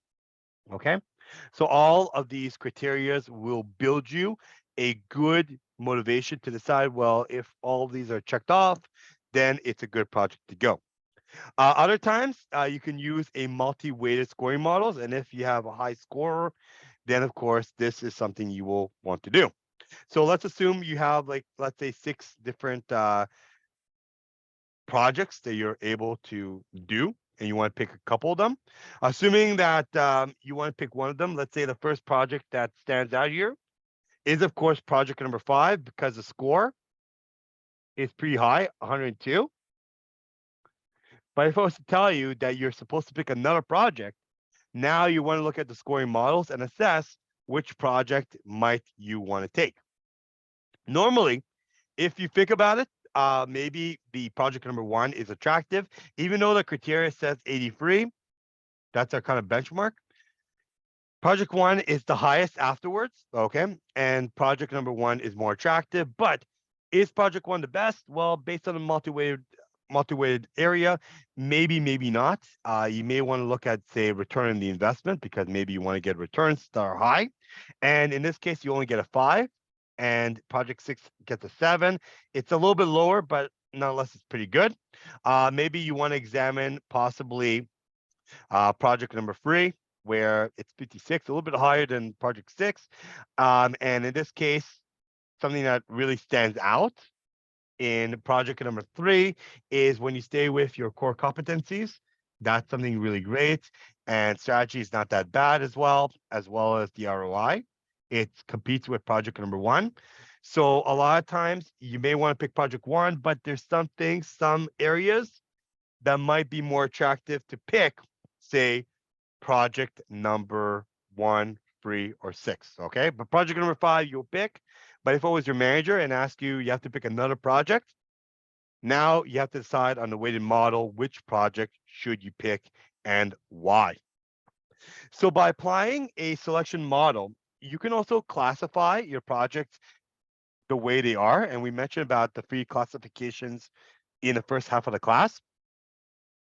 Project classification is defining whether the project fits with the company goals and organizational strategies. So a lot of times you want to pick something that makes sense, not something that, for example, and I'll give you examples of it. Years ago, we had a company called Nokia. Not many people know that Nokia actually came out of a company that makes tires. Okay. How does Nokia, that makes phones or made phones, go from making phones or making tires to making phones? Well, there's a lot of reasons why. Number 1, of course, the son took over. He had a lot of space. He graduated from, of course, technical background, and decided to take the company from making tires to making phones. Okay. And that happens a lot of times. Okay. Companies do change, but they want to make sure that through these projects of change, they will have the right company fit. So a lot of times project selection and defining what kind of project you want to take, weighting scoring criteria may be a best alternative, because of course they reduce wasteful project resources from happening, picking the wrong projects. They help you identify project goals that can communicate using selection criteria as collaboration. And they can help you with project understanding on how the project was selected in the first place, why their project contributes to the company goals, and how it compares to other projects. So you can compare and contrast the projects, see if it's a good fit, and decide to pursue it later on. Now, when you look at the project, a lot of times when you apply the selection model and pick which project is good for you, you select the project within the project proposal and the organization. And a lot of times when you look at the organization, you request for a project proposal from external sources, from the contract and the vendors. You rank the proposals and a selection of the project, evaluate each proposal in terms of feasibility, potential contribution, strategic objectives, and a fit within the portfolio of current project objectives. And it's time to either accept the project or reject the project based on your selection and your current portfolio. So you want to make a good, reasonable, healthy decision. And of course, prioritize projects, of course, that senior managers have requested to you, the quote unquote sacred cow. So a lot of times when you develop a project proposal, you create a form, and sometimes the form may look like this. And I want to give you an example, very basic example of a project proposal. This one is for what you call AVLs, automatic vehicle tracking system for public transportation. Here you can see, of course, that it's dated January 22nd, which I believe it's a couple of days from now. And nonetheless, the proposal is the 11th proposal that we had. Sponsor is our manager, Mr. Moran. And the project's classification is there. What kind of project is this? Is it strategic, operational compliance? Well, we're not complying because we're not agreeing with the government. Is it strategic? Not really. It's more operational. The idea here is we want to track our buses. That's it. And even though if you know exactly what AVL is or not, we ask ourselves, what business problem does AVL solve? And AVL increases customer satisfaction, gives a kiosk or a website for bus, streetcar, and fast rail to be tracked, enhancing driver and travel safety. Okay, so it tells you exactly where the vehicle is to know exactly how to plan your daily commute. Okay, so is it strategic? Not really. We know we're not going from having flying buses here. We're having basically a way to enhance safety and enhancing customer satisfaction. Okay, how does the project align with the company strategy? Well, again, this is a bus company. This is a public bus company. Let's say the Toronto Transit Commission, TTC. And the goal here is to increase ridership through better passenger travel planning, scheduling decisions faster, and give you a response to accidents. So again, if something happens, you will be notified. And if you are traveling and using the bus, you know exactly that there's a delay and you can plan things in advance. Okay. What is the major deliverable of the project? Very simple. It's adding a GPS tracking system, creating internet access towards it, creating a scheduled screen to make sure you can update it, and making sure that it will occur. And let's assume if you decide on doing another project, how does this project impact of actually not doing it? Well, I mean, if you don't have it, show must go on, and buses have existed before GPSs. So unfortunately, if you don't do it, you don't do it. But if you don't do it, the best thing I can give you as a project manager is that you're not meeting ridership goals. Okay. The goal was, we want 3 million riders per year. Definitely, you will not get it because, riders feel neglected or there's no change. And usually they're late, they're not happy with the service. It will go down, and the goal is you want to maintain 3 million passengers or at least grow it. Okay. So again, if a city grows, but the ridership stays stale, it doesn't make any sense. So again, if this happens and we went from a city of like 5 million people to 8 million people, yet the same amount of people using the public transportation doesn't change, then we have a problem. And definitely this operational project can help us. What are the three major risks of a project? Well, number one, cost overruns. We go over the budget that's needed. And again, we were given the budget. Other things is integration of the rail bus streetcar system is very confusing and it will be very complicated. And most importantly, hacking the system. So young kids with computers or smartphones will hack the system, write some very cursive very vulgar words and make the ridership not comfortable. But those are risks, okay? And those are the major risks that this project has. Not really critical risk, but of course, risk that we want to hopefully confront. How will we measure success? Well, if we implement it and it's done, number one, we don't see returns on the investment because we are a you know a government organization. So again, as we get increased ridership, meaning that we go from 3 million riders to like 3.5 million riders, that's success. Customers are satisfied. We get a survey, and even though we don't meet the ridership, if they're happy with it, even better. And we meet budget and schedules, budget timeline and schedules. As long as we meet it, that could be successful as well. Okay. So the next question, as you fill the form, will this project require internal resources, funds? Of course it does, because it's an internal project, it's operational. Is it available? All the funds right now. If you say yes, then we're good to go. How much does it cost? We say it's going to be $10 million. And how long will the project take? According to the project manager, it takes, let's say, 22 weeks. Okay, 22 weeks to complete it. That means, of course, that roughly speaking, 5 or 6 weeks to complete. Oversight action, we accept it or we return back to it and say, listen, I like it, but not meeting ridership goals is not acceptable and we have to revise it. So maybe we revise it a little bit, but in this case, we accept it. The sponsor will sign it, date it, and then we will pursue it. Other times, we may also, on top of this proposal form, we may want to do a risk analysis form. And another example of another project that's a risk analysis is a wind farm, a 500-acre wind farm. So this is a brief assessment, a very basic assessment of the purpose of why we're doing a wind farm. So the idea of a wind farm is to draw attention to the apparent project risk that we'll need to manage your farm of your wind farm. And the four major risks of the project is, number one, let's assume the risk of the government incentives being canceled, curtailed.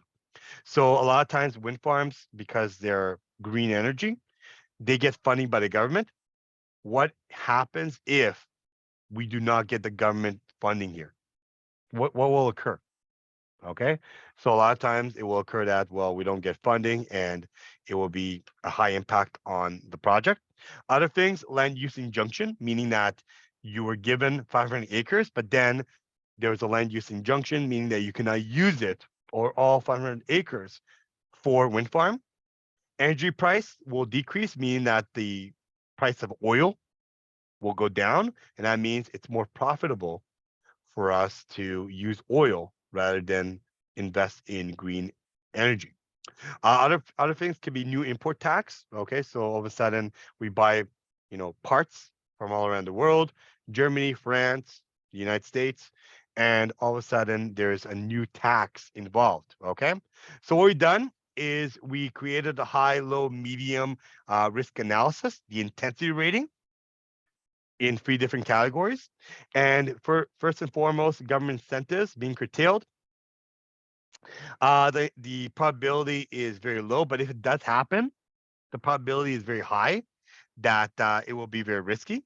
The impact will be even higher. All of a sudden, government, which supports wind farm, they simply say we simply do not want to do it, and we're now on our own, and that will be very, very problematic.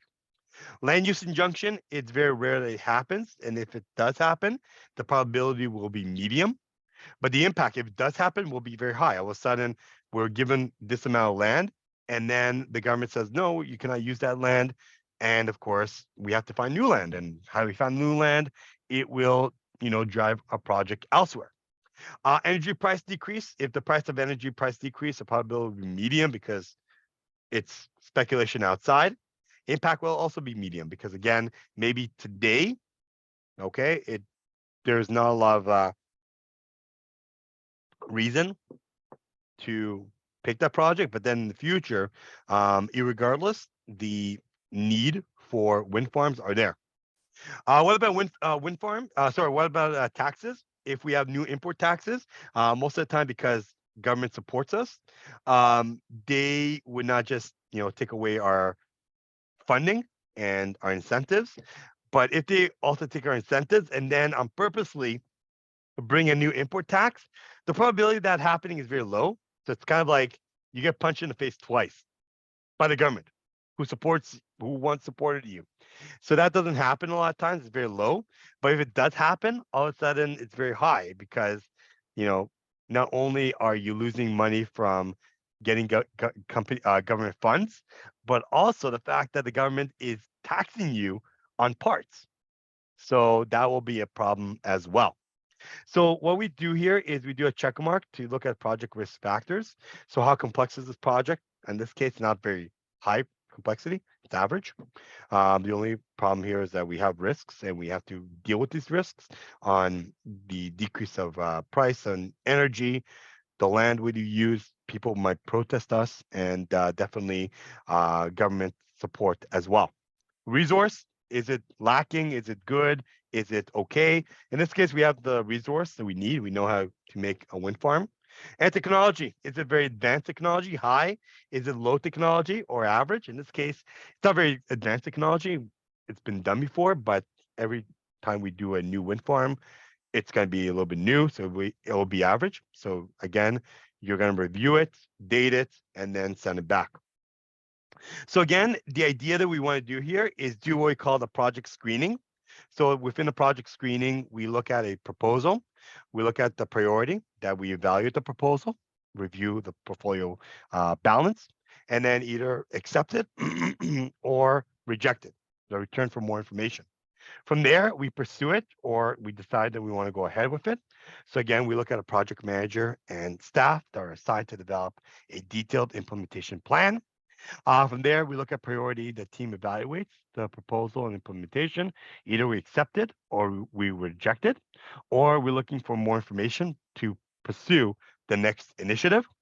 And if we are happy with the team, we're happy with the staff assignment, we're happy with the proposal and evaluation, we then go in and pursue a project charter. We look at the resource assigned. We may hold for more resources, but at this point, we are good to go, and then we initiate the project going forward, okay? So again, you can do a lot of project screening and even do some calculation on it. In this case, you can look at the objectives, how to meet the objectives, and based on the want objectives and need objectives, you can see if it's urgent, needed, if it's opportunity there, or if it's on your budget or on your target. So again, you can do a weighted amount and then decide based on the project if it is good to go. But then again, let's come back again to managing the portfolio system. So again, irregardless of picking the right project, you definitely need some senior management input here. Senior management and the project sponsors, they do provide a guidance in establishing the right criteria that will align with the current organizational strategy. Annually, it will decide how to balance the availability of organizational resources, people, and capital amongst different types of projects, and will give you good governance on team responsibility. Okay, so a lot of times it does publish the priority of every project. Okay, so we want to get good governance altogether. It will ensure that the selection of the process is open and free of power politics. So again, they don't pick because it is the sacred cow here. It will evaluate the progress of the current project and constantly scan outside environment to determine if the organization is fully focused, has the right selection criteria, and if there needs to be changes, then we have governance. Okay, we don't make rules as it follows. So a lot of times when you pick a project, a lot of times when you pick a project, picking a project is based on risk types and what kind of project it is. Within the community of project management, there's the Matheson brothers, who we call David and Jim. David and Jim did a lot of research on research and development companies, and throughout their careers, they developed a classification scheme that could be used to assess project portfolios. So what they have done is they've broken apart 4 different projects that exist, and they separate projects in terms of degree of difficulties and the commercial value. Okay, so the 4 basic types of projects that exist in project management are as follows. You have a bread and butter, where projects are evolutionary and improve over time in small amounts, but they improve to current products and services. So, for example, what is the bread and butter? If you are a car manufacturer, Toyota has for the last 30, even 40 years, created the Toyota Corolla. The Toyota Corolla is having a new model soon in 2024. And as of 2023, we are creating the project for the 2024 model. So this is evolutionary, okay? You can see the 1980 version of the Toyota Corolla. And as it became the 2024 model, there's evolutionary improvements. Airbags, CD player, rear wheel drive, sensories, smartphone applications, and so forth. It's the same kind of model, but we're just creating new models every year. That's the bread and butter. The reason is that we can make a whole new concept car. We could, but the problem is that we know exactly in order for us to be sustainable and successful, we need to create these proven technologies and product and services that people know.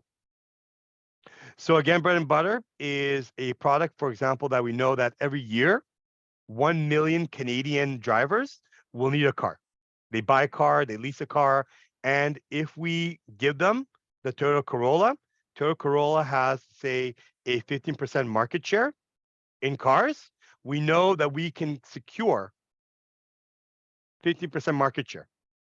Okay, so if we don't do it and ignore it or cancel it in the project year, we may lose market share. So we don't want to do that. Okay, even though we have projects as a company, we want to create new technologies and so forth. This will give us money, and we need that. So the bread and butter is a proven product that will sell. We proved it because we have 50% market share. We have customer needs, and we need to satisfy those customers within the year. So the 2024 project for the Corolla, Toyota, is going to be the bread and butter. Okay. Then we have another one that Matheson's mentioned, which is the Pearl. Pearls represent revolutionary commercial advances using proven technology. All right. So again, if we have, for example, a concept car, never been used before, but the technology is there. It's proven technology that can sell. Never been done before. It's a risk. It can actually be a Pearl. Okay. So a Pearl, of course, we never released it, but if we do release it and it does do well, there's a lot of potential out there. Okay, so again, some of these revolutionary commercial advances means that we have previous technology, we apply it to new technology, and we use it, and we can be successful. Other times we have the oyster. Okay, the oyster, of course, is the shell. It involves technology breakthrough with tremendous commercial potential, meaning that the technology is not proven, but if it is proven, it will have a lot of tremendous results. Okay, think of it like the iPhone. The iPhone is the bread and butter. Okay, the bread and butter means that every year people need phones, and as long as we create the iPhone, we should be okay. Then, of course, the pearls says to us that there's revolutionary technologies, they're proven, and if we implement it, for example, like smart applications with the phones, then we would be okay. But the oyster is that it involves technology never been done before, but if it will be successful, we'll be the first in the market for it. Okay, so for example, let's say we created the whole new smartphone, a smartphone that nobody else uses. That's an oyster. Okay, but the problem here is that commercial potential will be good, but there's a risk out there. Okay, what if the item is not ready for the market? What do we do? Yes, Mary. So, like, would an oyster then be like when Tesla released Tesla? Um, yes, yeah, but with Tesla, it's already proven. Okay, so right now Tesla is more revolutionary than an oyster. But let's say, of course, let's say Tesla, and its technology breakthrough creates, for example, Well, they're a creating the AI cars, right? Where like you don't need a driver anymore. exactly that would be an oyster, right? It has tremendous potential. Let's say, of course, they create even a hydrogen type car, a hydrogen type car. It's kind of like a EV car, but it uses hydrogen and water. So if that occurs, it's technology breakthrough, and if they're the first in the market, then they're the oyster. They are going to be the oyster where they're the first in the market. They have the newest technology and they lead the market out there. Okay. But the question now is that you mentioned AI technology, like a driverless car. It is proven, it's going on right now. And many companies, including Tesla, are on the bandwagon to release it. Okay. There's a huge risk here and there's a lot of failures going on. And you can actually imagine in the back of your head that these companies are investing billions of dollars, okay, with the breakthrough of being the first one to actually release and get a government certification of this driverless car. But the question is, it's an oyster because again, it's not the bread and butter. Okay, we don't have 10 million customers waiting for a driverless car. It's not a pearl because we're not having revolutionary advances here. Again, a revolutionary advance for Tesla might be a battery that can last for thousands of kilometers. Today, I mean, the best you can have maybe is 2,000 kilometers per se in the next 2 years. But let's say if we have one that can last 10,000 kilometers, okay, on like one charge, that's revolutionary. Or maybe it recharges by itself, okay? That will be a pearl, but then oyster will be like, AI technology. You mentioned driverless cars, even more so using, I'm just throwing out there, the science in me, hydrogen cars, okay? Cars that run on water, okay? Those are known as oysters. So with the majority, like with a number of companies trying to develop the AI cars, for example, the driverless cars, nothing is yet an oyster until it releases into the market. Yeah, and then it will be so whoever releases promoted. it first would be considered the oyster.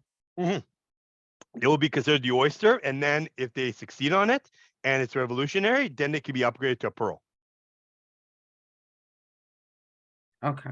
Yeah, and then of course the pearl is that it's revolutionary advances and it's proven technology. Because again, are you safe enough to go into a driverless car? Driverless cars have issues. If I was to hack it, I can just do whatever I want with people in the car, and that's a risk. But of course, nonetheless, of course, people are testing right now as we speak.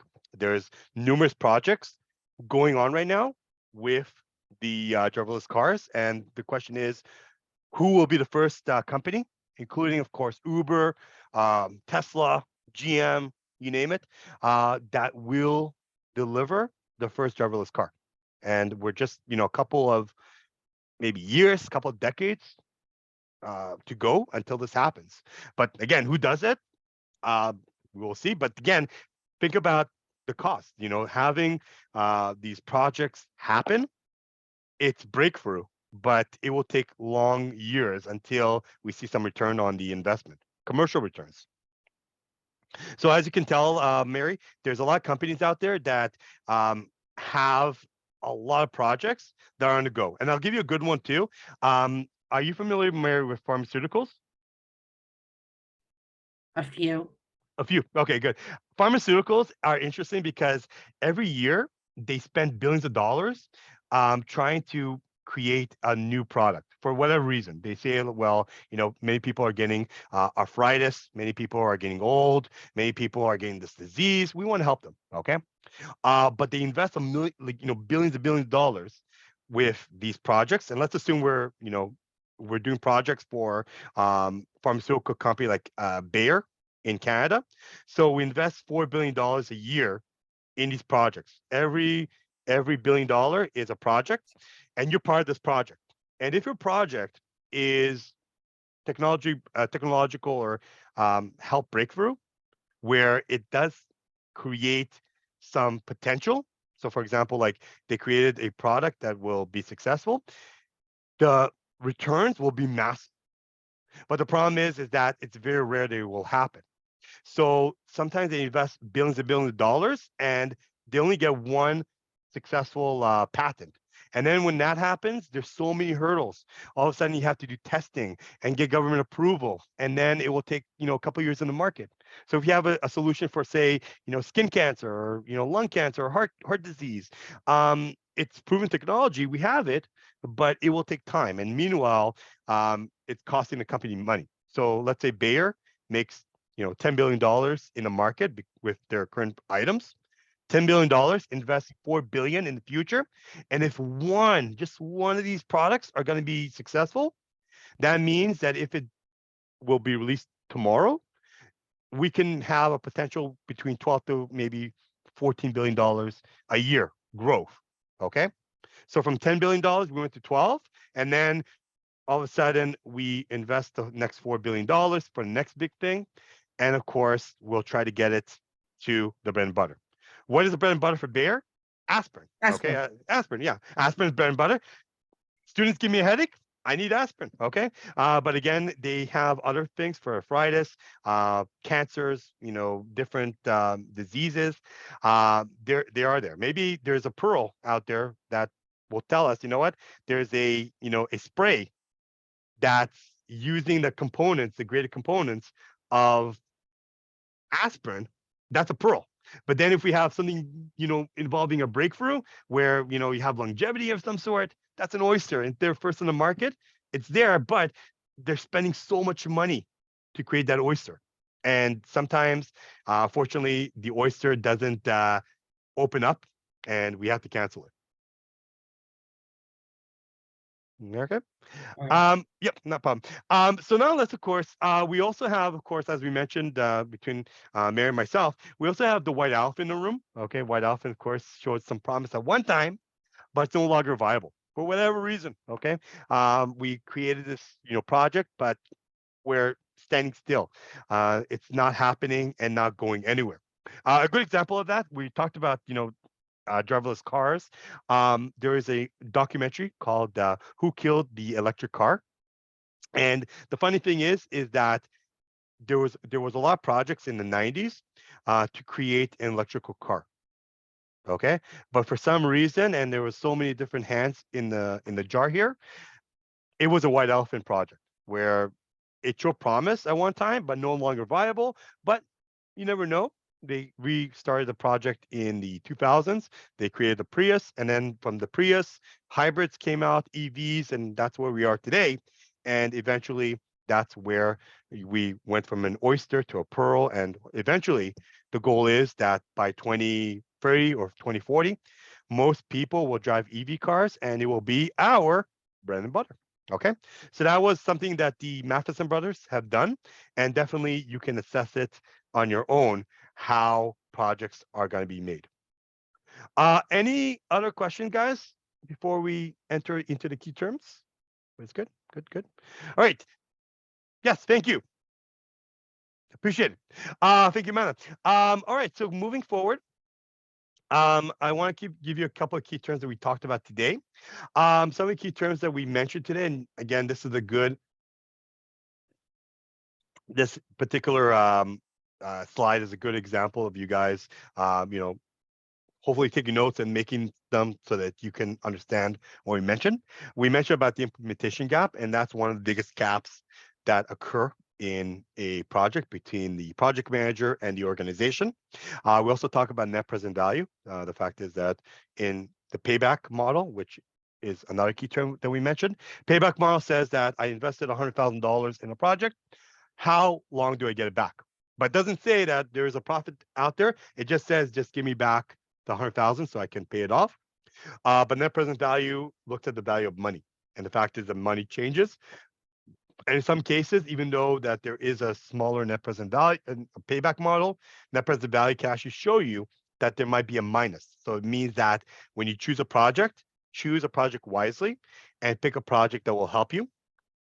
We looked at organizational politics, the fact that some projects are called the sacred cow, and we mentioned that in our key terms. We mentioned also the phase gate model on picking the right project and going bit by bit on deciding which project is going to be good. Looking at priority systems and creating a good infrastructure on picking those systems all together, creating a project portfolio and making sure that a project will be assessed and done, creating a project sponsor and making sure that somebody will sponsor, oversee our project. Sacred cow, of course, is the project where we have multiple projects in a company, but this project is the best, okay? Beyond, of course, technology and pharmaceuticals and so forth, look at infrastructure companies that make buildings all over the GTA. There's a lot of construction for high-rise condos, business office, but there's one project that just simply blows everybody's mind. Okay, and that project is the sacred cow. And sometimes and it happens a lot of times, office politics, organizational politics.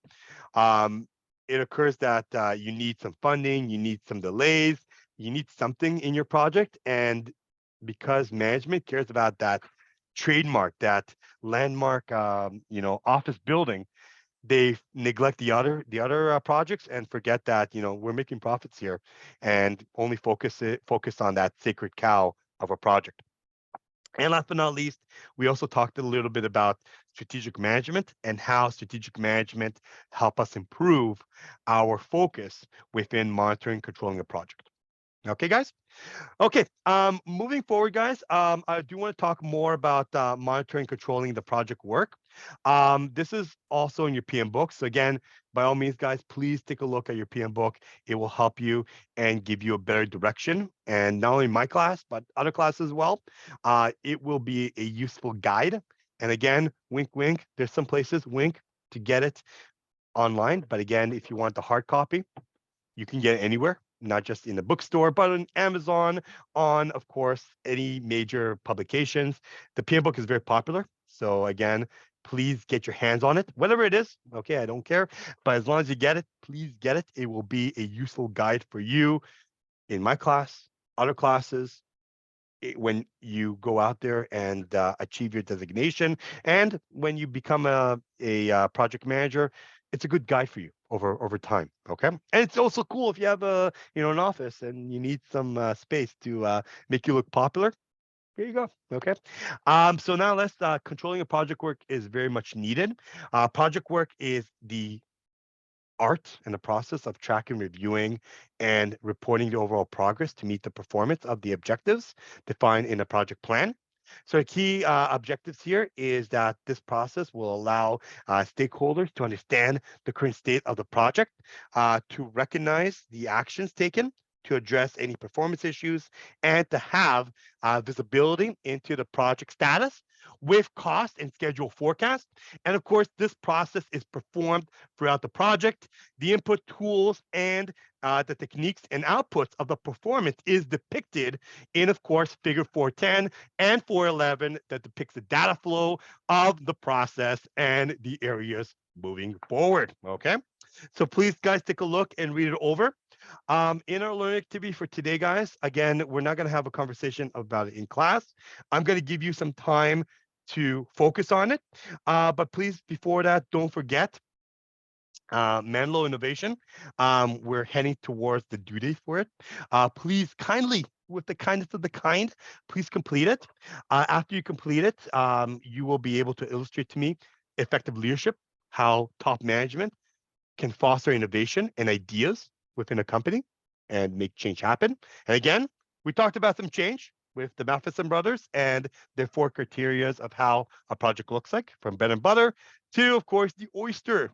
Okay, try to compare and contrast the company's approach to the project management practice of how a traditional software project is done. So software is a very interesting part because it can be ongoing and it can be also obsolete at the same time. So show me the significance of an effective project planning in the success of an organization.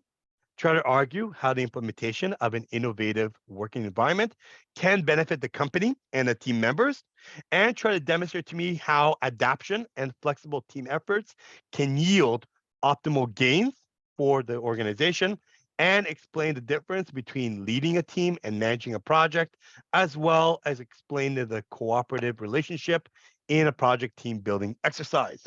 So try to refer back to the case study for the details, and the case questions are available under it. The first case, I have it available, but case number 2 and 3 and the project case, I don't. Okay, so please, guys, kindly don't say that, hey, where's case number 2? Where's available? I don't have it. I seriously do not. But there is a place to download it. Okay. But the case is available on important announcements. Kindly submit to me a maximum of 3 pages, double space if needed. Doesn't include title page and references, and it should follow APA referencing styles. Okay. If you need some assistance on it, please kind of let me know. When's it due, guys? This manual case is due this week. Okay. It's due January 22nd, and you need to make sure that you can complete it. Onward to go, guys. I give you guys a learning activity for today. Learning activity, what you can do is throughout the week, whenever you want, you can submit it to me. It's our discussion for the week, and it's how to support a high performance team. Look back, and the information is available on the slides 44. So slide 44 is learning activity number 2. Learning activity number 1 was your participation last week and your attendance. So everybody gets 100. Congratulations. As a project manager, you have an important role to play in supporting a high performance team. You selected one of the stages of the 5-stage model that we talked about on project team development. And my question for you is, what is one key skill, strength you can bring to the table to help guide your team to that stage? Let me know your thoughts. Again, it's opinion. What is a skill that needs to be improved, in your opinion, to make it happen, to take it to the next stage? And most importantly, how might these areas of strengths and weaknesses change when considering a virtual project team? So it's kind of like 3 questions. You can answer it maybe in, a small page, very quickly, get to the point. Okay. You can do paragraph by paragraph. Okay. In attacking these 3 questions. Okay. And what I'm going to ask you guys to do is use these questions and submit to me these questions on Learning Activity 2.1. Okay. So what you will do here, and I'll show you very quickly, if I may, take these questions and go to, I'm just going to go to a website. Here is our class. And what you need to do is go under learning activities, and under learning activities, 2.1, 2.2, you click on it, and you'll have until Wednesday of next week. Basically Wednesday, when we start the next class, you'll have the opportunity to submit it. Okay. So please make sure, guys, to submit it. You have 7 days and 2 hours to submit it. Should take you about maybe a good half hour to submit it. It's your own opinion. Open a new Word document, give me it, and then I will review it, mark it, and give you back a return. Okay. Please make sure to complete it for me and get it to me as soon as possible, and I will give you back a mark. Okay. Any questions about the learning activity? Yes, It Professor. is clear. I have a question, please. Uh, The textbook. Yeah. Does it have like a new edition? Like, is there any specifics on that? Because I'm about to buy it. I think Okay, the it should be PM good book to that have. that you need to get.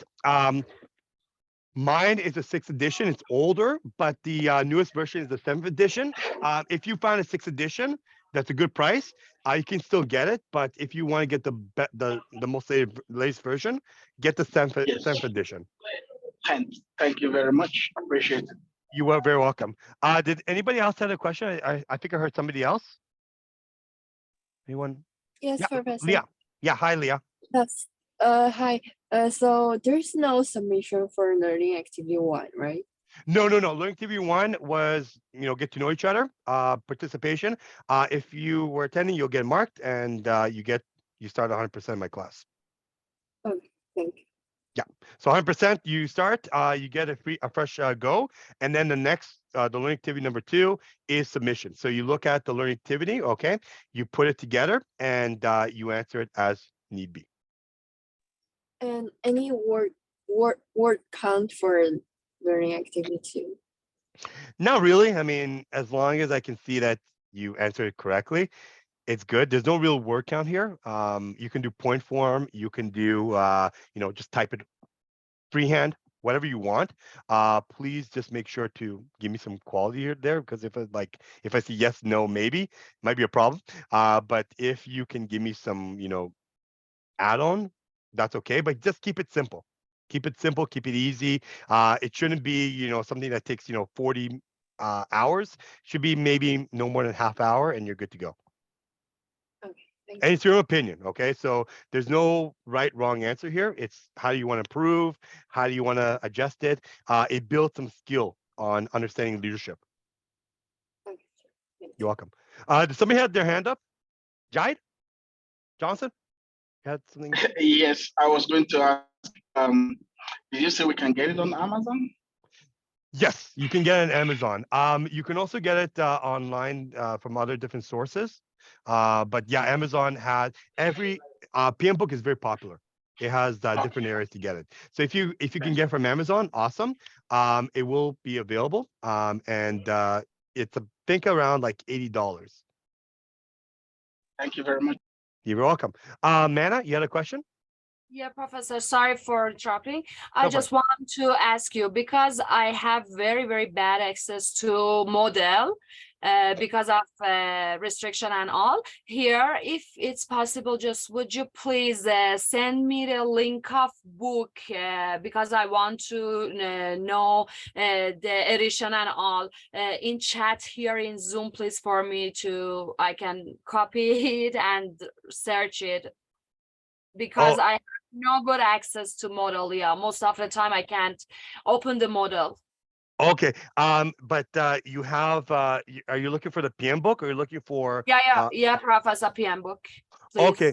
The PM book, I mean, Only the name is okay, means the whole address which I should join and search the PM book okay. there.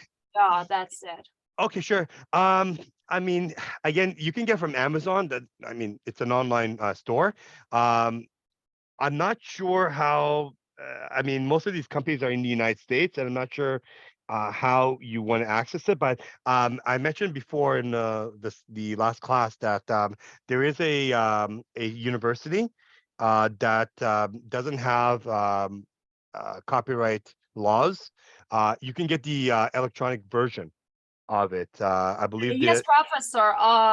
Already we have some resources here in Iran that we can find out. Yeah, Yeah. because if we don't have any copyrights regulations here in Iran. Yes. But I just need to know complete name and edition and everything about it in Okay. PM book. Yeah, that Sure. I can even send to my sister, because she's living in America, and I will ask her to buy for me and send to me.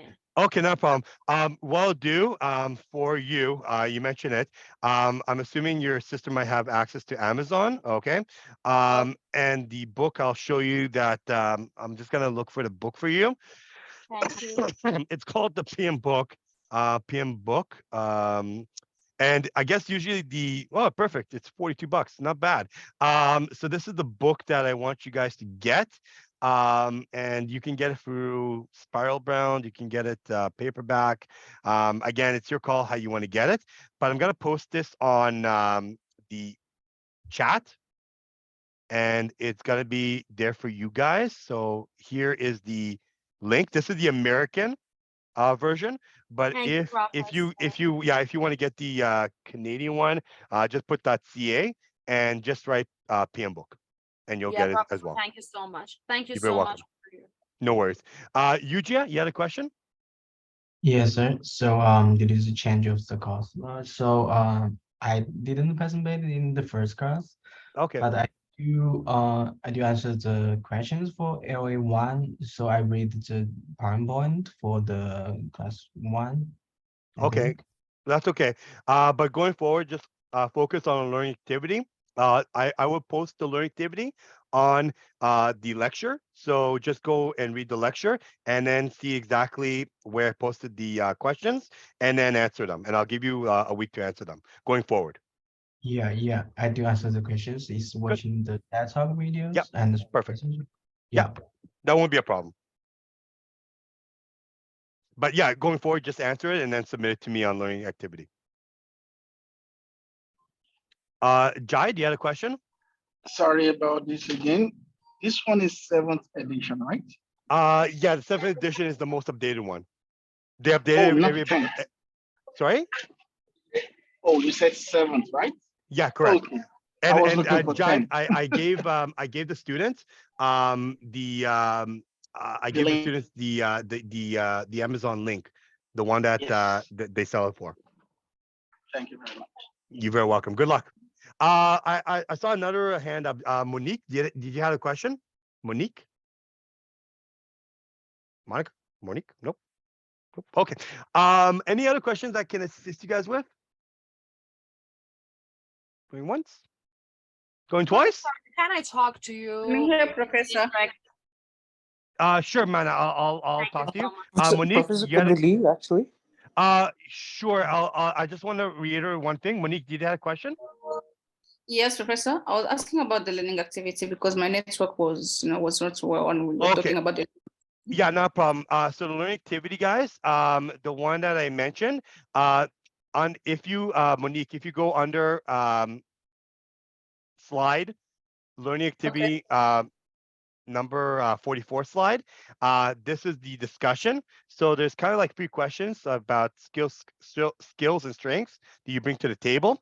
What you need to be improved, how might these areas improve, skill, strengths, and weaknesses when we talk about virtual project teams. So you can kind of like regurgitate and reiterate, especially a virtual team like we have right now. How does that work and how can we create it? So that's the questions that I have for you guys.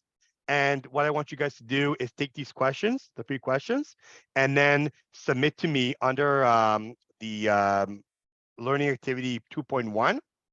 There's a timeline. Just click on it, open a Word document, answer it, and then I'll mark it. Okay, so what's the due date? Is it Sunday or today? It's not Sunday. It's not today. It's actually next week. It's Wednesday. So I'll give you guys time today in class. I'll give you guys time, of Professor, course. You need everyone put a document on the LA document, right? The learning activity, yes, I need everybody to do so. Oh, okay, thank you. Yeah. And submit it to me, guys, by next week, Wednesday. So you have like the whole week to work on it. You can work on it as soon as possible. Just type it out and then submit it to me. Okay, sir. Thank you. You're very welcome. Good luck. Again, guys, just before we end our conversation today, guys, Menlo case, guys, please remember to submit it by Sunday.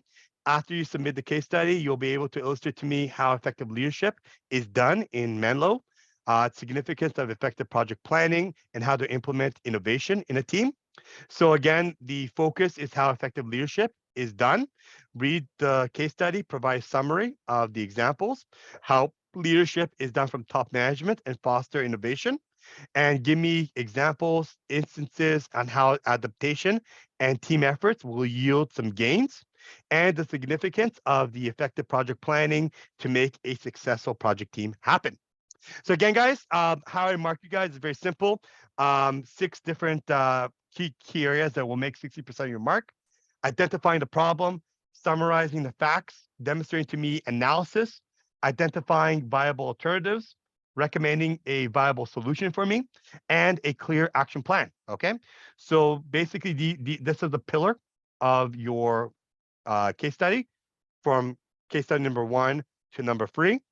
Then formatting and writing is kind of a freebie. Okay, if you write it well, title page, case analysis, methodologies, and references, 20 points. Spelling grammar, 10 points.